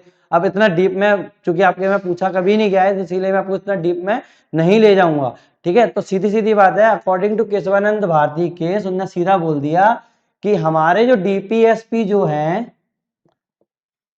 वो सेम पोजीशन रखते हैं जो आपके फंडामेंटल राइट रखते हैं, फंडामेंटल राइट रखते हैं। बस क्या होना चाहिए, पहले क्या था, इससे पहले क्या था कि आप लोग जो अपनी पॉलिसीज जो हैं, अगर पॉलिसीज जो हैं अगर आप किसी पे इंप्लीमेंट कर रहे हैं, इंप्लीमेंटेशन जो हो रहा है अगर पॉलिसी का इंप्लीमेंट कर रहे हैं पॉलिसी का, तो आपको बस ये याद रखना है कि फंडामेंटल राइट में, फंडामेंटल राइट में आर्टिकल 14 जो मैंने आपको बताया था, आर्टिकल 14, आर्टिकल 19 और आर्टिकल 31 31 का हनन नहीं होना चाहिए। ये पहले बोला था, ठीक है, आर्टिकल 31 का हनन नहीं होना चाहिए पहले वाला, लेकिन केशवानंद भारती केस में केवल इतना रख दिया कि आर्टिकल 14 और आर्टिकल 19 का हनन नहीं होना चाहिए। वही राइट टू फ्रीडम और जो 6 अपने फ्रीडम जो थे वो, और राइट टू इक्वलिटी में जो उन्होंने बताया था कि right to equality before law, इन दोनों का हनन नहीं होना चाहिए और आप कुछ भी कर सकते हैं।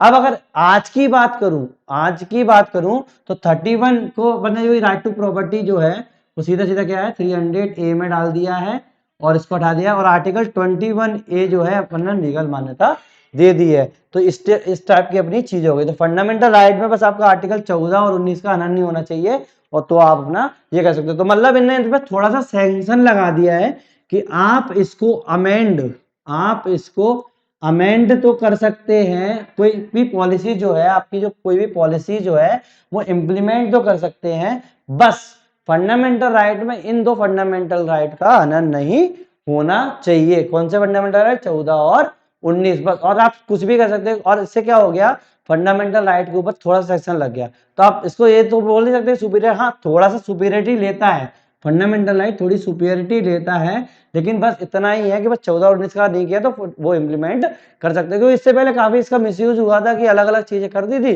और उसके बाद हो गया था। तो ये वाली चीज है। अब मैं छोटी सी बात करूं फंडामेंटल राइट और डीपीएसपी में, अगर अंदर बताऊं तो मैं एक मिनट अंदर लिख देता हूं, नहीं वीडियो लंबा हो जाएगा। तो देखिए ये सिंपल से छोटे छोटे अंतर है अपने फंडामेंटल राइट और डीपीएसपी में। फंडामेंटल राइट जैसा कि था नेगेटिव था स्टेट के लिए, इसमें पॉजिटिव हो गया। ये नॉन जस्टिसिएबल है, ये जस्टिसिएबल है। फंडामेंटल राइट जस्टिसिएबल है, नॉन जस्टिसिएबल है। ऐसे डीपीएसपी की बात करूं, वो कौन से अपने हैं, सोशल और इकोनॉमिकल डेमोक्रेसी को रिप्रेजेंट कर रहा है, ये केवल पॉलिटिकल को करता है। फंडामेंटल राइट केवल पॉलिटिकल को करता है। ऐसे वेलफेयर कम्युनिटी में अगर बात करें कि जो वेलफेयर है वो डीपीएसपी जो है पूरी कम्युनिटी का देखता है, और ये केवल इंडिविजुअल का देखता है, भैया हमारा सबका वेलफेयर, हमारा वेलफेयर हो या किसी का नहीं हो, ये कम्युनिटी का देखता है। ऐसे ही अगर मैं बात करूं फंडामेंटल राइट, तो इसको ऑटोमेटिक इन्फोर्स होते हैं, लेकिन इसको इन्फोर्स ऑटोमेटिक नहीं करवा सकते, इसमें कुछ लेके आना पड़ता है, कोई भी कानून लेके आएंगे तब इसको इन्फोर्स करेंगे।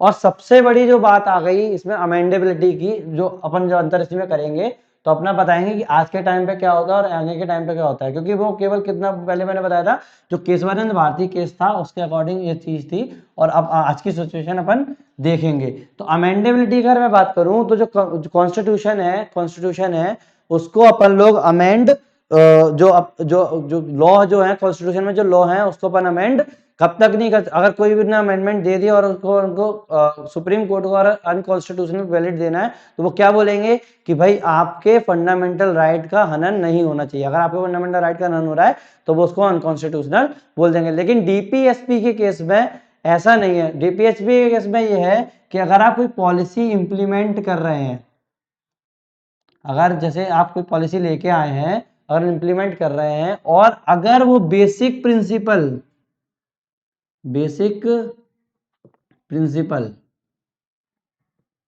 बेसिक प्रिंसिपल जो है उसको वो अगर छेड़ते हैं तो क्या होगा, सीधा सीधा आपका वो अनकॉन्स्टिट्यूशनल वैलिड, अनकॉन्स्टिट्यूशनल हो जाएगा, वैलिडिटी उसकी खत्म हो जाएगी। सीधे सीधे वो डिपेंड किस पे कर रहा है, फंडामेंटल राइट पे और बेसिक स्ट्रक्चर पे। बेसिक स्ट्रक्चर और बेसिक प्रिंसिपल एक ही है, तो बेसिक स्ट्रक्चर पे क्या है, आधार जो है बनाया हुआ है अपने सुप्रीम कोर्ट ने, उस पर बात कर लिया।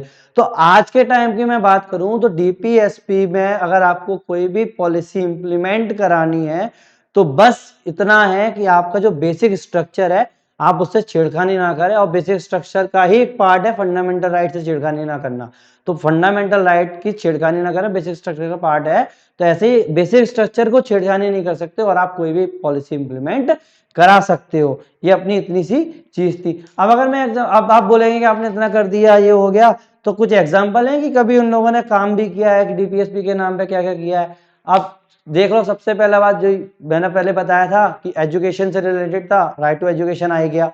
ऐसे ही कुछ सोशो इकोनॉमिक सोसाइटीज भी बनी है, एग्जीक्यूटिव सोसाइटीज भी बनी है, काफी लॉस पास हो, एनवायरमेंटल लॉस पास जो हुए 1972 के, इस टाइप की इन्हें काम किए हैं। तो आप उसको एग्जांपल में आपको लिख के आ सकते हैं कि देखो डीपीएसपी से इन्हें कितने कितने काम करने की कोशिश की है। लेटेस्ट जो देखा जाए 103rd अमेंडमेंट एक्ट, जो 10% जो रिजर्वेशन आया है ईडब्ल्यूएस में, वो किसके कारण है? इसी डीपीएसपी के कारण है, क्योंकि वेलफेयर स्टेट की बात चल रही है ना, तो सारा का सारा आ गया।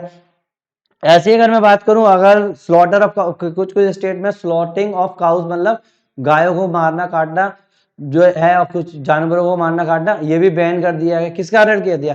क्योंकि इसमें आपको आप उसकी मेंटेलिटी समझ पा रहे होंगे कि ये जो है आपके रिलीजियस, जो आपकी जितनी भी रिलीजियस कम्युनिटी है, उनके भी हितों की रक्षा कर पा रहा है। फंडामेंटल राइट में तो सारे के सारे रिलीजन सेम कर दिए थे, लेकिन इसमें हितों की रक्षा कर पा रहा है। तो ऐसे ही ऐसे आप जैसे आप पहले देखा जाए, जो पॉलिसीज जो थी वो कौन बनाता था? अपना कौन बनाता था? आयोग बनाता था। कौन सा आयोग? आपका प्लानिंग कमीशन जो था वो बनाता था। लेकिन आज के टाइम पे वो क्या आ गया? 1950 में प्लानिंग कमीशन था, वो क्या करता था? ऐसे बनाने की मदद करता। लेकिन अब क्या आ गया है? नीति आयोग आ गया है। तो अब नीति आयोग कब आया था? याद है? डेट याद है आपको? 2015 में आया था नीति आयोग, ने चेंज कर दिया था। ठीक है, national institution for transforming India, national institution for transforming India, ये अपना नीति आयोग था। तो इस टाइप के अपन ने चीज उसमें एग्जाम्पल में लिख के आ सकते हैं, अगर कोई भी क्वेश्चन आता है तो आप लोगों का अगर बाद में, अगर मैं डीपीएसपी की बात करूं कि केवल क्या ये अपने आर्टिकल 36 से 51 तक ही थे? नहीं, इसमें कुछ बाहर भी आर्टिकल्स दिए गए हैं। कुछ कुछ आर्टिकल्स है, मैं आर्टिकल लिख देता हूं। एक है आर्टिकल 335, आर्टिकल 335, 335, ये कि आउटसाइड ऑफ डीपीएसपी भी कुछ ऐसे हैं जो उसमें इंस्ट्रक्शन दे रहे हैं। 335, 350 ए और 351, 350 ए और 351। 335 किस में दिया गया है? 16 में।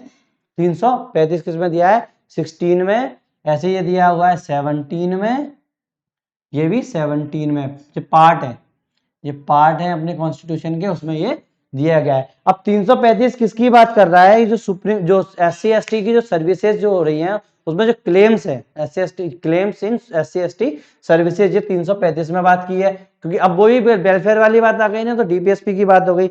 ऐसे ही ये लैंग्वेज से रिलेटेड दोनों 350 है और 351 है। 351 सीधा हिंदी की बात कर दी है, और उसमें क्या बात कर दी है? जो मदर टंग की बात है वो 351 में, 350 में की है। तो मदर टंग की जो बात है, मतलब अपनी मातृभाषा की जो बात है, वो किसमें की है? अपनी 350 ए में की है। और 351 में किसकी की है? अपनी हिंदी लैंग्वेज की, हिंदी। ऐसे ये मदर टंग, मदर टंग की बात की है। और 335 में एससी एसटी के वेलफेयर की बात की गई है। नॉट ओनली वेलफेयर, साथ में अपने क्लेम्स जितने भी वो लेंगे उसमें अपनी बात कर लेंगे। ये अपने कुछ एग्जांपल्स हैं कि बाहर भी है, मतलब ऐसा नहीं बोल सकते कि आपकी जो डीपीएसपी है वो केवल अपने इतने आर्टिकल के बीच में, तो अपने आउटसाइड ऑफ द डीपीएसपी इसकी बात की है। अब मैं स्टार्ट करता हूँ फंडामेंटल ड्यूटी, तो जाना से जाना 10 मिनट का है, मैं कंप्लीट करा देता हूँ। तो दोस्तों फंडामेंटल ड्यूटीज की अगर मैं बात करूं, फंडामेंटल ड्यूटीज की अगर बात करूं, जैसा कि आप लोगों को पता है कि फंडामेंटल राइट्स हम लोगों को दिए गए हैं, फंडामेंटल राइट्स दिए गए हैं। तो राइट विदाउट ड्यूटी, इसका कोई मतलब नहीं बनता है कि अगर आप किसी को राइट दे दो क्या उसकी ड्यूटी नहीं होगी। तो फंडामेंटल ड्यूटीज अपन लोगों ने जोड़ दी थी। लेकिन जो अपने कॉन्स्टिट्यूशन के जो फेमस थे, जिन लोगों ने कॉन्स्टिट्यूशन बनाया था, उन लोगों को उनको आवश्यकता नहीं दिखी थी कि यार इनकी कोई ड्यूटी होनी चाहिए, बस उनको बस राइट्स दे दो। तो इसीलिए ओरिजिनल कॉन्स्टिट्यूशन में इसकी बात ही नहीं हुई थी, फंडामेंटल ड्यूटीज की बात नहीं होती। लेकिन इंटरनली तो फीलिंग्स होती है। तो क्या था, इमरजेंसी के टाइम पे 1975 में, जब से 77 में जो इमरजेंसी लगी थी, उस टाइम पे इन्होंने सोचा कि नहीं यार फंडामेंटल ड्यूटीज होनी चाहिए। तो इसीलिए 42nd कॉन्स्टिट्यूशनल अमेंडमेंट एक्ट में 1976 में कुछ फंडामेंटल ड्यूटीज जोड़ दी गई थी। टोटल उस टाइम पे जोड़ी गई थी 10, और फिर 2002 में एक फंडामेंटल ड्यूटी और जोड़ दी गई थी, वो एजुकेशन से रिलेटेड थी, जैसे मैंने आपको बताया था 86 कॉन्स्टिट्यूशनल अमेंडमेंट एक्ट में। तो कब जोड़ी गई थी? अपनी 42nd कॉन्स्टिट्यूशनल अमेंडमेंट एक्ट में 10 जोड़ी थी, उसके बाद फिर एक जोड़ दी गई थी 2002 में। ठीक है, ये हो गया। तो इस हिसाब से 11 अपनी फंडामेंटल ड्यूटीज थी। अब वो ड्यूटीज है कि आपको क्या क्या करना चाहिए, मतलब बुरे नहीं, जैसे झंडा नहीं जलाओ, आपके सारे सारे मॉन्यूमेंट्स उनकी रक्षा करो, इन्वायरमेंट की रक्षा करो, मतलब रिस्पेक्ट बढ़ाने का काम, म्यूचुअल इंटीग्रिटी बढ़ाने का काम इसमें किया गया था। तो अगर मैं इसकी हिस्ट्री से सीधी बात करूं तो अपन लोगों ने इसको सीधा लिया है यूएसएसआर से, यूएसएसआर से, कॉन्स्टिट्यूशन ऑफ यूएसएसआर, मतलब आज के टाइम का रसिया, रसिया से हमने इसको इंस्पायर किया, कॉपी पेस्ट नहीं किया, इंस्पायर है। क्योंकि दुनिया के किसी भी कॉन्स्टिट्यूशन में, चाहे वो यूएस का हो, चाहे वो ब्रिटेन का हो, वैसे ब्रिटेन का तो रिटर्न ही नहीं है, चाहे वो यूएस का हो, कनाडा का हो, कनाडा का हो, फ्रांस का हो, स्वीडन का हो, स्विट्जरलैंड का हो, जितने भी कॉन्स्टिट्यूशन है उसमें कहीं भी फंडामेंटल ड्यूटी की बात की ही नहीं है। फंडामेंटल ड्यूटी हिंदी में बोलते हैं इसको मौलिक, फंडामेंटल ड्यूटी मौलिक, मौलिक कर्तव्य, मूल मौलिक कर्तव्य। ठीक है, ये कर्तव्य आप लोगों के, ये किसी भी दुनिया के कॉन्स्टिट्यूशन में नहीं दिया गया है। बस एक ही है दुनिया में जिसमें दिया गया था, वो था जापानीज, याद रखना जापानीज। अब जापानीज लोग तो आपको पता ही है कि भैया अगर उन लोगों को फंडामेंटल, वो तो अपन लोगों से मतलब पूरी दुनिया ही में से अलग है, वो सब उल्टे चलते हैं। उन्होंने बोला नहीं, कि हम लोग अगर आपको राइट्स दे रहे हैं तो आप लोगों को कुछ कर्तव्य भी है कि आप लोगों को ये करना है। तो केवल जापानीज कॉन्स्टिट्यूशन में ये दिया गया था, कॉन्स्टिट्यूशन में लिखा हुआ है कि हाँ आप लोगों को कुछ ड्यूटीज दी गई, नागरिकों के लिए कुछ ड्यूटीज हैं या आप लोगों को करना है। तो ऐसे ही हम लोगों ने भी इंडिया में भी कुछ ड्यूटीज ले ली हैं। साथ में अगर मैं बात करूं, जो फंडामेंटल राइट्स जो थे, फंडामेंटल राइट्स जो हैं वो आप लोगों को पता है कि वो जस्टिसेबल है। ठीक है, मतलब उनको इन्फोर्स किया जा सकता है, इन्फोर्स किया जा सकता है। तो क्या ड्यूटीज को भी नहीं, इन्होंने भी इसकी मतलब मान्यता पूरी तरीके से हटा दी कि नहीं ये कोई इन्फोर्स नहीं कर सकता, लेकिन आप लोगों के अंदर ये फीलिंग आनी चाहिए कि आप लोगों को ये ड्यूटीज है। क्योंकि अगर एक इंसान को अगर कोई ड्यूटीज बता दी जाए तो वो सीधी सीधी बात है, वो अपने जो राइट्स है उसकी भी रिस्पेक्ट करेगा और अपने देश की भी रिस्पेक्ट करेगा, म्यूचुअल इंटीग्रिटी लाने के लिए। तो जब मैंने जैसे बताया था कि जो आप लोगों की जो इमरजेंसी है उस टाइम पे उनको जरूरत दिखी थी, तो कौन सी कमेटी बनाई थी? स्वर्ण सिंह कमेटी, स्वर्ण सिंह कमेटी, स्वर्ण सिंह कमेटी, कमेटी स्वर्ण सिंह कमेटी बनाई थी। उसमें स्वर्ण सिंह थे, उसके मेन चेयरमैन थे, और वो उनने कुछ रिकमेंड किया था कि भैया नहीं, थोड़ी सी अपनी जो होती है फंडामेंटल ड्यूटीज रखनी चाहिए, जिससे लोगों को क्या है अपने अधिकारों का भी थोड़ा सा बोध हो जाए और ये अपनी कर्तव्य का भी बोध हो जाए। तो इसमें क्या था, स्वर्ण सिंह कमेटी ने 8 रिकमेंडेशन दी थी कि 8 चीजें जो है अपन लोग इसमें डिसाइड कर लेंगे। तो इसको मान्यता देते हुए कांग्रेस ने वही 42nd कॉन्स्टिट्यूशनल अमेंडमेंट एक्ट 1976 में 10 जोड़ दी, 10 जोड़ दी। ठीक है, याद रखना उन्हें 8 बोला था लेकिन उन्हें 10 जोड़ दी। लेकिन ऐसा नहीं है कि सारी की सारी वो जिन्होंने रिकमेंडेशन दी थी वो जोड़ दी, कुछ ऐसी थी जो उसने अलग से जोड़ी है, कुछ ऐसी थी रिकमेंडेशन देने के बाद भी नहीं जोड़ी, रिकमेंडेशन देने के बाद भी नहीं जोड़ी। उसकी रिकमेंडेशन में कुछ जो इंपॉर्टेंट है, उन्हें पहली रिकमेंडेशन ये थी कि लीगल कार्रवाई करनी चाहिए, लीगल कार्रवाई करनी चाहिए, और उन लोगों को एक पेनाल्टी भी देनी चाहिए कि अगर वो फंडामेंटल ड्यूटी को परफॉर्म नहीं करता। ये क्या थे, उसकी रिकमेंडेशन थी, ऐसा नहीं है कि ये है, ये रिकमेंडेशन थे कि ये इनको लीगल भी होना चाहिए और पेनल्टी भी देनी चाहिए। अगर लीगल लेने चाहिए, इन लोग एक्शन लेने चाहिए, लीगल एक्शन लेने चाहिए, मुंह से वर्ड नहीं निकल रहा था, लीगल एक्शन लेने चाहिए इनके खिलाफ जो अगर इनको नहीं करेंगे। पहली बात तो। दूसरी बात क्या थी, उनने बोला था कि जो आपके रिफ्यूज कर रहा है उसमें नहीं होना चाहिए। स्वाद में अगर बात की थी तो पनिशमेंट, तो कोई ऐसा लॉ है, जो लॉ है पनिशमेंट देना चाहिए, वैसे पेनल्टी, पेनल्टी वाला पनिशमेंट की बात भी इसी में हो गई थी, पनिशमेंट। ऐसे ही उन्होंने बोली थी राइट टू टैक्स, टैक्स देने का अधिकार भी होना चाहिए कि टैक्स देना ही पड़ेगा, पे टैक्स देना ही पड़ेगा, टैक्स देना ही पड़ेगा। अगर आप ड्यूटी है किसकी, पे टैक्स की, टैक्स देना ही पड़ेगा, ऐसी भी आप एक ड्यूटी लगा दीजिए और जैसे मैंने बताया था कि लीगल हो जाएगा और हो जाएगा।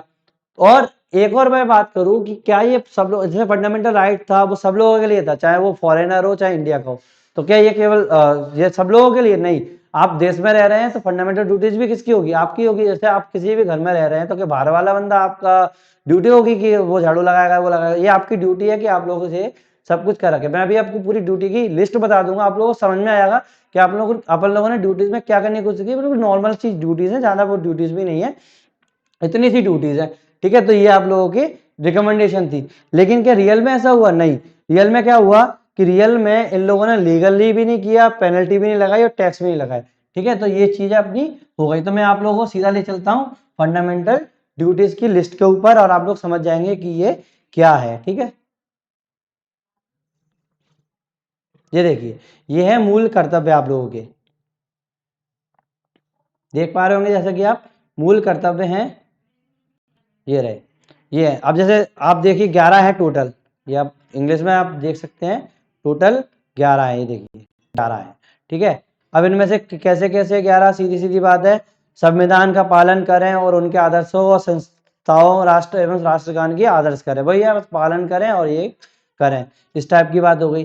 दूसरी बात, स्वतंत्रता के लिए हमारे राष्ट्रीय आंदोलन से प्रेरित करने वाले उच्च आदर्शों को हृदय में संजोए रखें और उनका पालन करें। कितनी नॉर्मल सी बात है कि यार आपको बस केवल रिस्पेक्ट करने की बात कर रहा है कि भैया कम से कम रिस्पेक्ट तो करो, तुम लोगों को हमने दे दिया है इतना, जितने भी पुराने लोग थे उनको हमने रिस्पेक्ट दे दिए, देश की रक्षा करें और अफगान चिन्हों का राष्ट्र सेवा करें, भारत के सभी लोग समता, सम्मान एवं मातृत्व की भावना का निर्माण करें, जो धर्म, भाषा और प्रदर्शन के भर के भेदभाव व आधारित न हो पर उनकी प्रथाओं का त्याग करें, जो महिलाओं के सम्मान के विरुद्ध हो, हमारी सामाजिक संस्कृति और गौरवशील परंपरा का महत्व समझें, प्राकृतिक पर्यावरण जिनके अंतर्गत वन, झील, नदी एवं वन्य प्राणी आते हैं उनकी रक्षा एवं समर्पण तथा प्राणी मात्र के दया भाव रखें, वैज्ञानिक दृष्टिकोण, मानवतावाद और ज्ञानवर्धक सुविधाओं का भाव का विकास करें, सामाजिक संपत्ति की सुरक्षा करें। मतलब ऐसे केवल कॉमन कॉमन सी बातें हैं जो आप लोगों को पता ही है कि हाँ ये तो होना ही चाहिए। बस एक ये तो 2002 में सीधा सा क्या कर दिया था, छठ जो 86 कॉन्स्टिट्यूशन अमेंडमेंट 2002 जो आया था उसमें माता पिता का संरक्षक है, 6 वर्ष से 14 वर्ष की आयु वाले जो थे वो एजुकेशन से रिलेटेड था पूरा का पूरा, वो ये कर दिया था। तो आप देख लें एक बार, इस पर नहर मार लें, देखिए value to preserve the rich heritage and composite culture, ऐसी भी देखो कितनी अच्छी ड्यूटीज लिखी गई हैं कि आपको नेशनल फ्लैग की करनी पड़ेगी, cherish the following the noble ideas to uphold the protect the sovereignty unity integrity of India, defend the country and render the national service of called upon of do not do so, the value of preserving the rich heritage composite culture, protect the improvement of the natural environment of including the forest, lakes, rivers, development of the scientist temper, humanity and the spirit of the inequality of the reform, safeguarding the public property, star the towards the excellence of the spare of the individual who is the parent or guardian, the provide the opportunity to the education of the children in case of the अब जो बाद में क्या था वो अपना आगे fundamental right में जुड़ गया था, तो उस टाइप की चीजें ये थी। तो इस ये अपने मूल कर्तव्य हैं, अपने देख पा रहे होंगे, ठीक है। मैं आपकी ये आपके पास एक कुछ सेकंड के लिए रख देता हूं, तो आप चाहो तो स्क्रीनशॉट ले लो, ठीक है, इतनी सी बात है।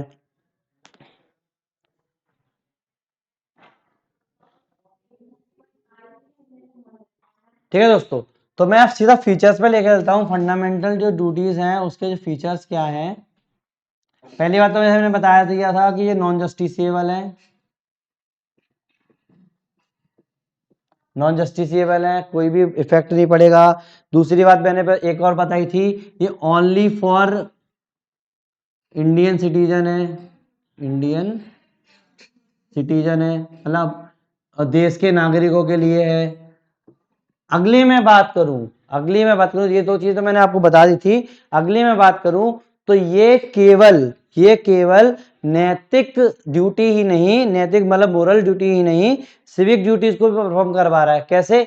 अब आप खुद देखिए, जैसे मैंने बता दी, जो अपने जो झंडे का जो अपमान है, सिंपल सी बात है, झंडे का अपमान है, छोटा सा एग्जांपल ये ले लीजिए, झंडे का आप झंडा फहराएं लेकिन उसका अपमान ना करें, झंडा फहराएं लेकिन उसका अपमान ना करें, तो ये एक सिंपल एक ड्यूटी है। तो कौन सी ड्यूटी हो गई? सिंपल सी अपनी सिविक ड्यूटी हो गई। तो ये केवल अपनी मोरल ड्यूटीज ही नहीं, ये अपनी सिविक ड्यूटीज को भी परफॉर्म करवा रहा है।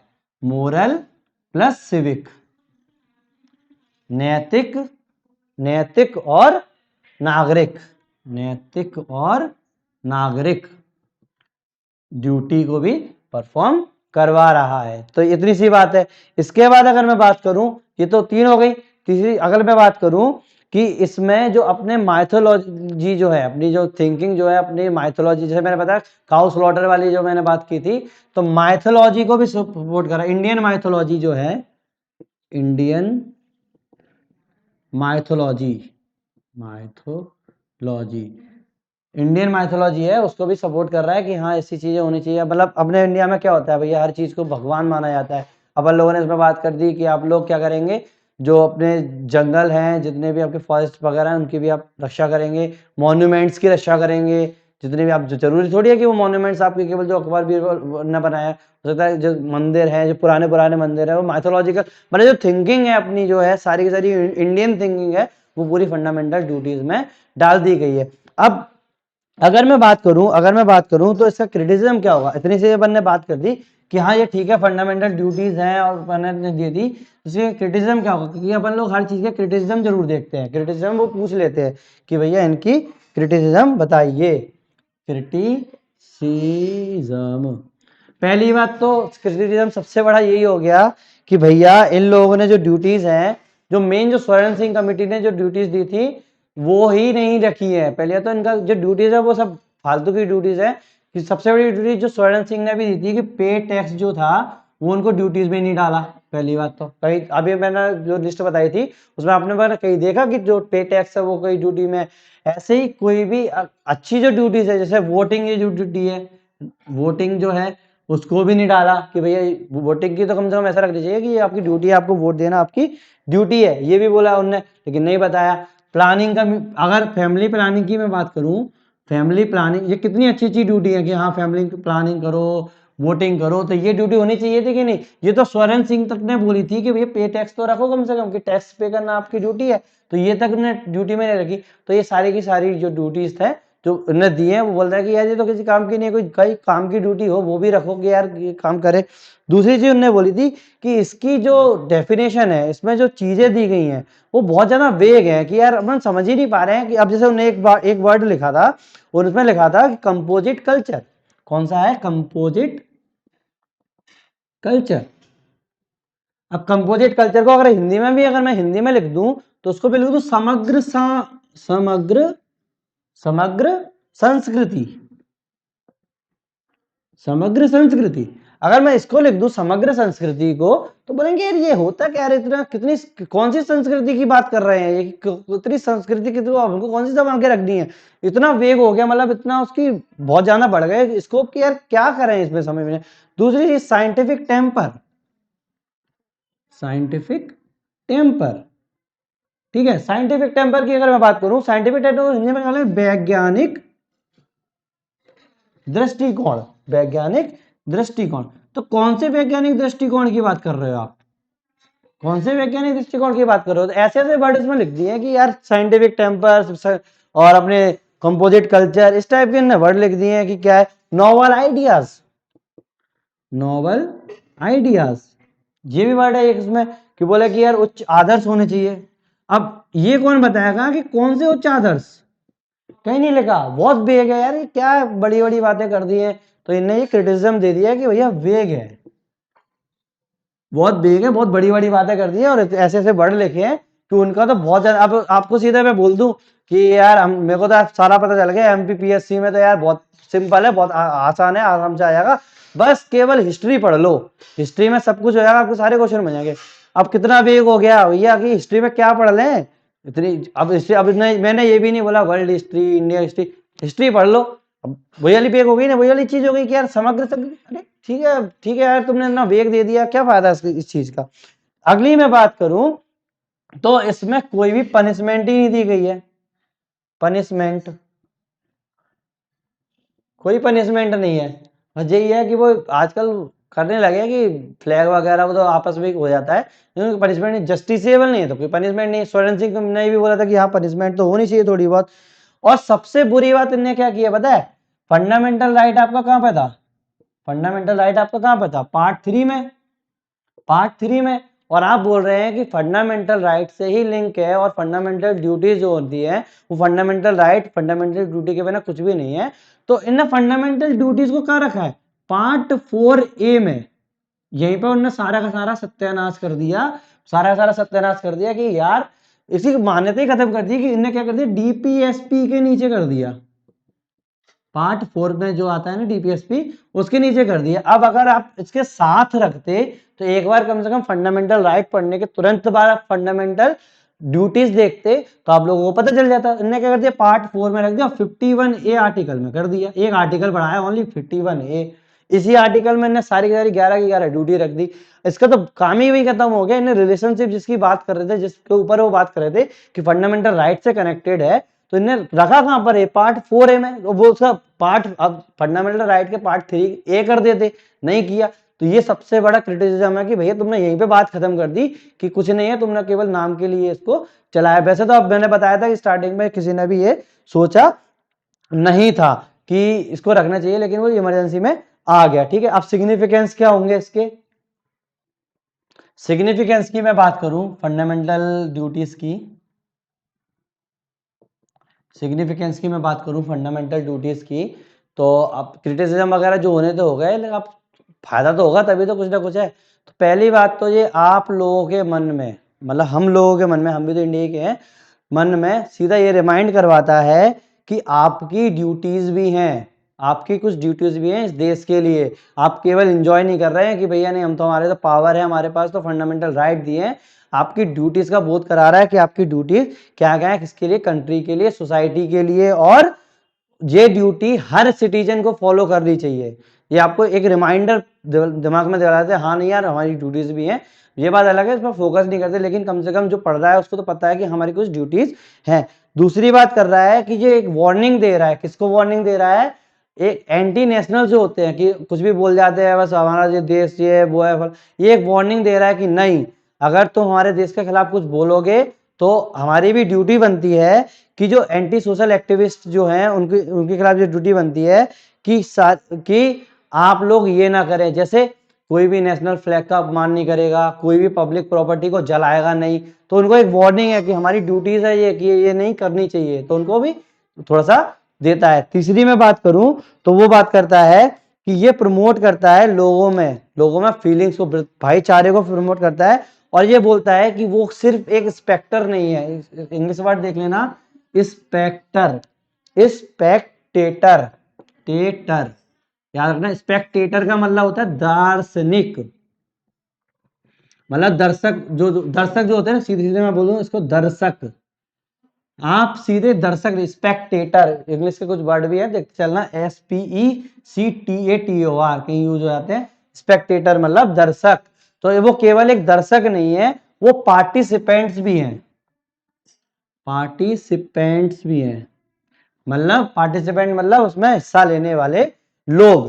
कि ये अब जैसे मैंने सबसे पहले बताया था, कॉन्स्टिट्यूशन सिर्फ एक क्या है, नाटक खेला जा रहा है। किसके? कॉन्स्टिट्यूशन के मंच पे। पॉलिटी जो है वो एक नाटक खेला जा रहा है एक कॉन्स्टिट्यूशन के मंच पे। तो आप उसमें केवल एक सीधे दर्शक बैठ के देख नहीं रहे हो उस पॉलिटी को, आप उसमें एक दर्शक ही नहीं, एक मूक दर्शक ही नहीं है, आप उसमें एक एक्टिव पार्टिसिपेंट भी है। आपका भी यूज हो रहा है, जैसे भी गूगल वगैरह जो कर रहे हैं, आप जो देख रहे हैं वो इसका यूज नहीं कर रहे, आप लोगों का भी यूज हो रहा है, क्योंकि आप उस क्या कर रहे हैं, उसके एक पार्ट है। तो ये आप लोगों को ये याद दिला रहा है। तो ये हो गया अपना फंडामेंटल ड्यूटीज खत्म। अब अगर आप, मैं सीधी सीधी बात करूं, ये तो हो गई अपनी जितनी भी अलग अलग बातें थी। तो अगर सिंपल से एक छोटा सा डिस्कशन किया जाए कि फंडामेंटल राइट, फंडामेंटल ड्यूटीज और जो अपना डीपीएसपी जो है, क्या हुआ सबसे मिलके जितना भी पूरा क्या इफेक्ट पड़ा। तो क्या हुआ, अपना फंडामेंटल ड्यूटीज जो हुई, फंडामेंटल राइट्स जो हुए। अब सीधे सीधे अगर ब्रॉड अगर अपन वो देखें, उसका डिफरेंस देखें, तो क्या हो गया, फंडामेंटल राइट जस्टिसेबल हो गई और जो दोनों की थी नॉन जस्टिसेबल हो गई। और फंडामेंटल राइट, फंडामेंटल ड्यूटीज और डीपीएसपी के बिना ये देश नहीं चल सकता। मतलब डीपीएसपी और फंडामेंटल राइट, डीपीएसपी और फंडामेंटल राइट इस कॉन्स्टिट्यूशन की आत्मा है, याद रखना आत्मा है। अगर ये चीज नहीं होंगी तो आप देश चला ही नहीं सकते, कॉन्स्टिट्यूशन का कोई फायदा ही नहीं है कि कॉन्स्टिट्यूशन होगा क्या। और ड्यूटीज जो है अगर नहीं होंगी तो फंडामेंटल राइट का कोई भी मतलब नहीं बनता है। बोला गया है सीधा सीधा कि rights without duty has no meaning, rights without duty has no meaning. तो ये वाली बात हो गई कि अगर आपकी ड्यूटीज नहीं होंगी तो फंडामेंटल राइट्स का कोई फायदा नहीं है। तो अपने ये इतनी सारी चीजें हो गई, और आप ये देखना कि आप लोगों के कितने सारे क्वेश्चन बन जाते हैं। वैसे मैं इसको और डीप में ले जाता, लेकिन मेरे को जरूरत दिख नहीं रही है कि आप लोगों को डीप में ले जाने की जरूरत है। आप इससे सारे के सारे जो मेंस के क्वेश्चन है पीपीपीएससी के और जो प्री के क्वेश्चन है वो सब सॉल्व कर देंगे। ऐसे ही मैं आगे बढ़ के जैसे इतना कंप्लीट कराया, इसके बाद में अपन आगे बढ़ेंगे। तो उससे पहले मैं छोटी छोटी जो टॉपिक है वो एक उसमें ले लूंगा वीडियोस में, जैसे सेपरेशन ऑफ पावर मैंने देखा था, कुछ कंपैरिजन भी थे कुछ उससे अपने कॉन्स्टिट्यूशन से दूसरे देशों से, तो मैं उसमें देख लूंगा, थोड़ा बहुत मैं आपको बता दूंगा। तो कल के जो नेक्स्ट वीडियो जो आएगा ना उसमें आपके सारे के सारे छोटे जो है वो ले लूंगा। उसके बाद अपन तुरंत चलेंगे प्रेसिडेंट वगैरह पे, यूनियन और उसकी स्टेट पे, और आगे बढ़ते चले जाएंगे। तो ये अपना डीपीएसपी खत्म हो गया। और अगर आपको ये वीडियो पसंद आया है तो शेयर करें, सब्सक्राइब करें और कमेंट भी करें, बताएं कि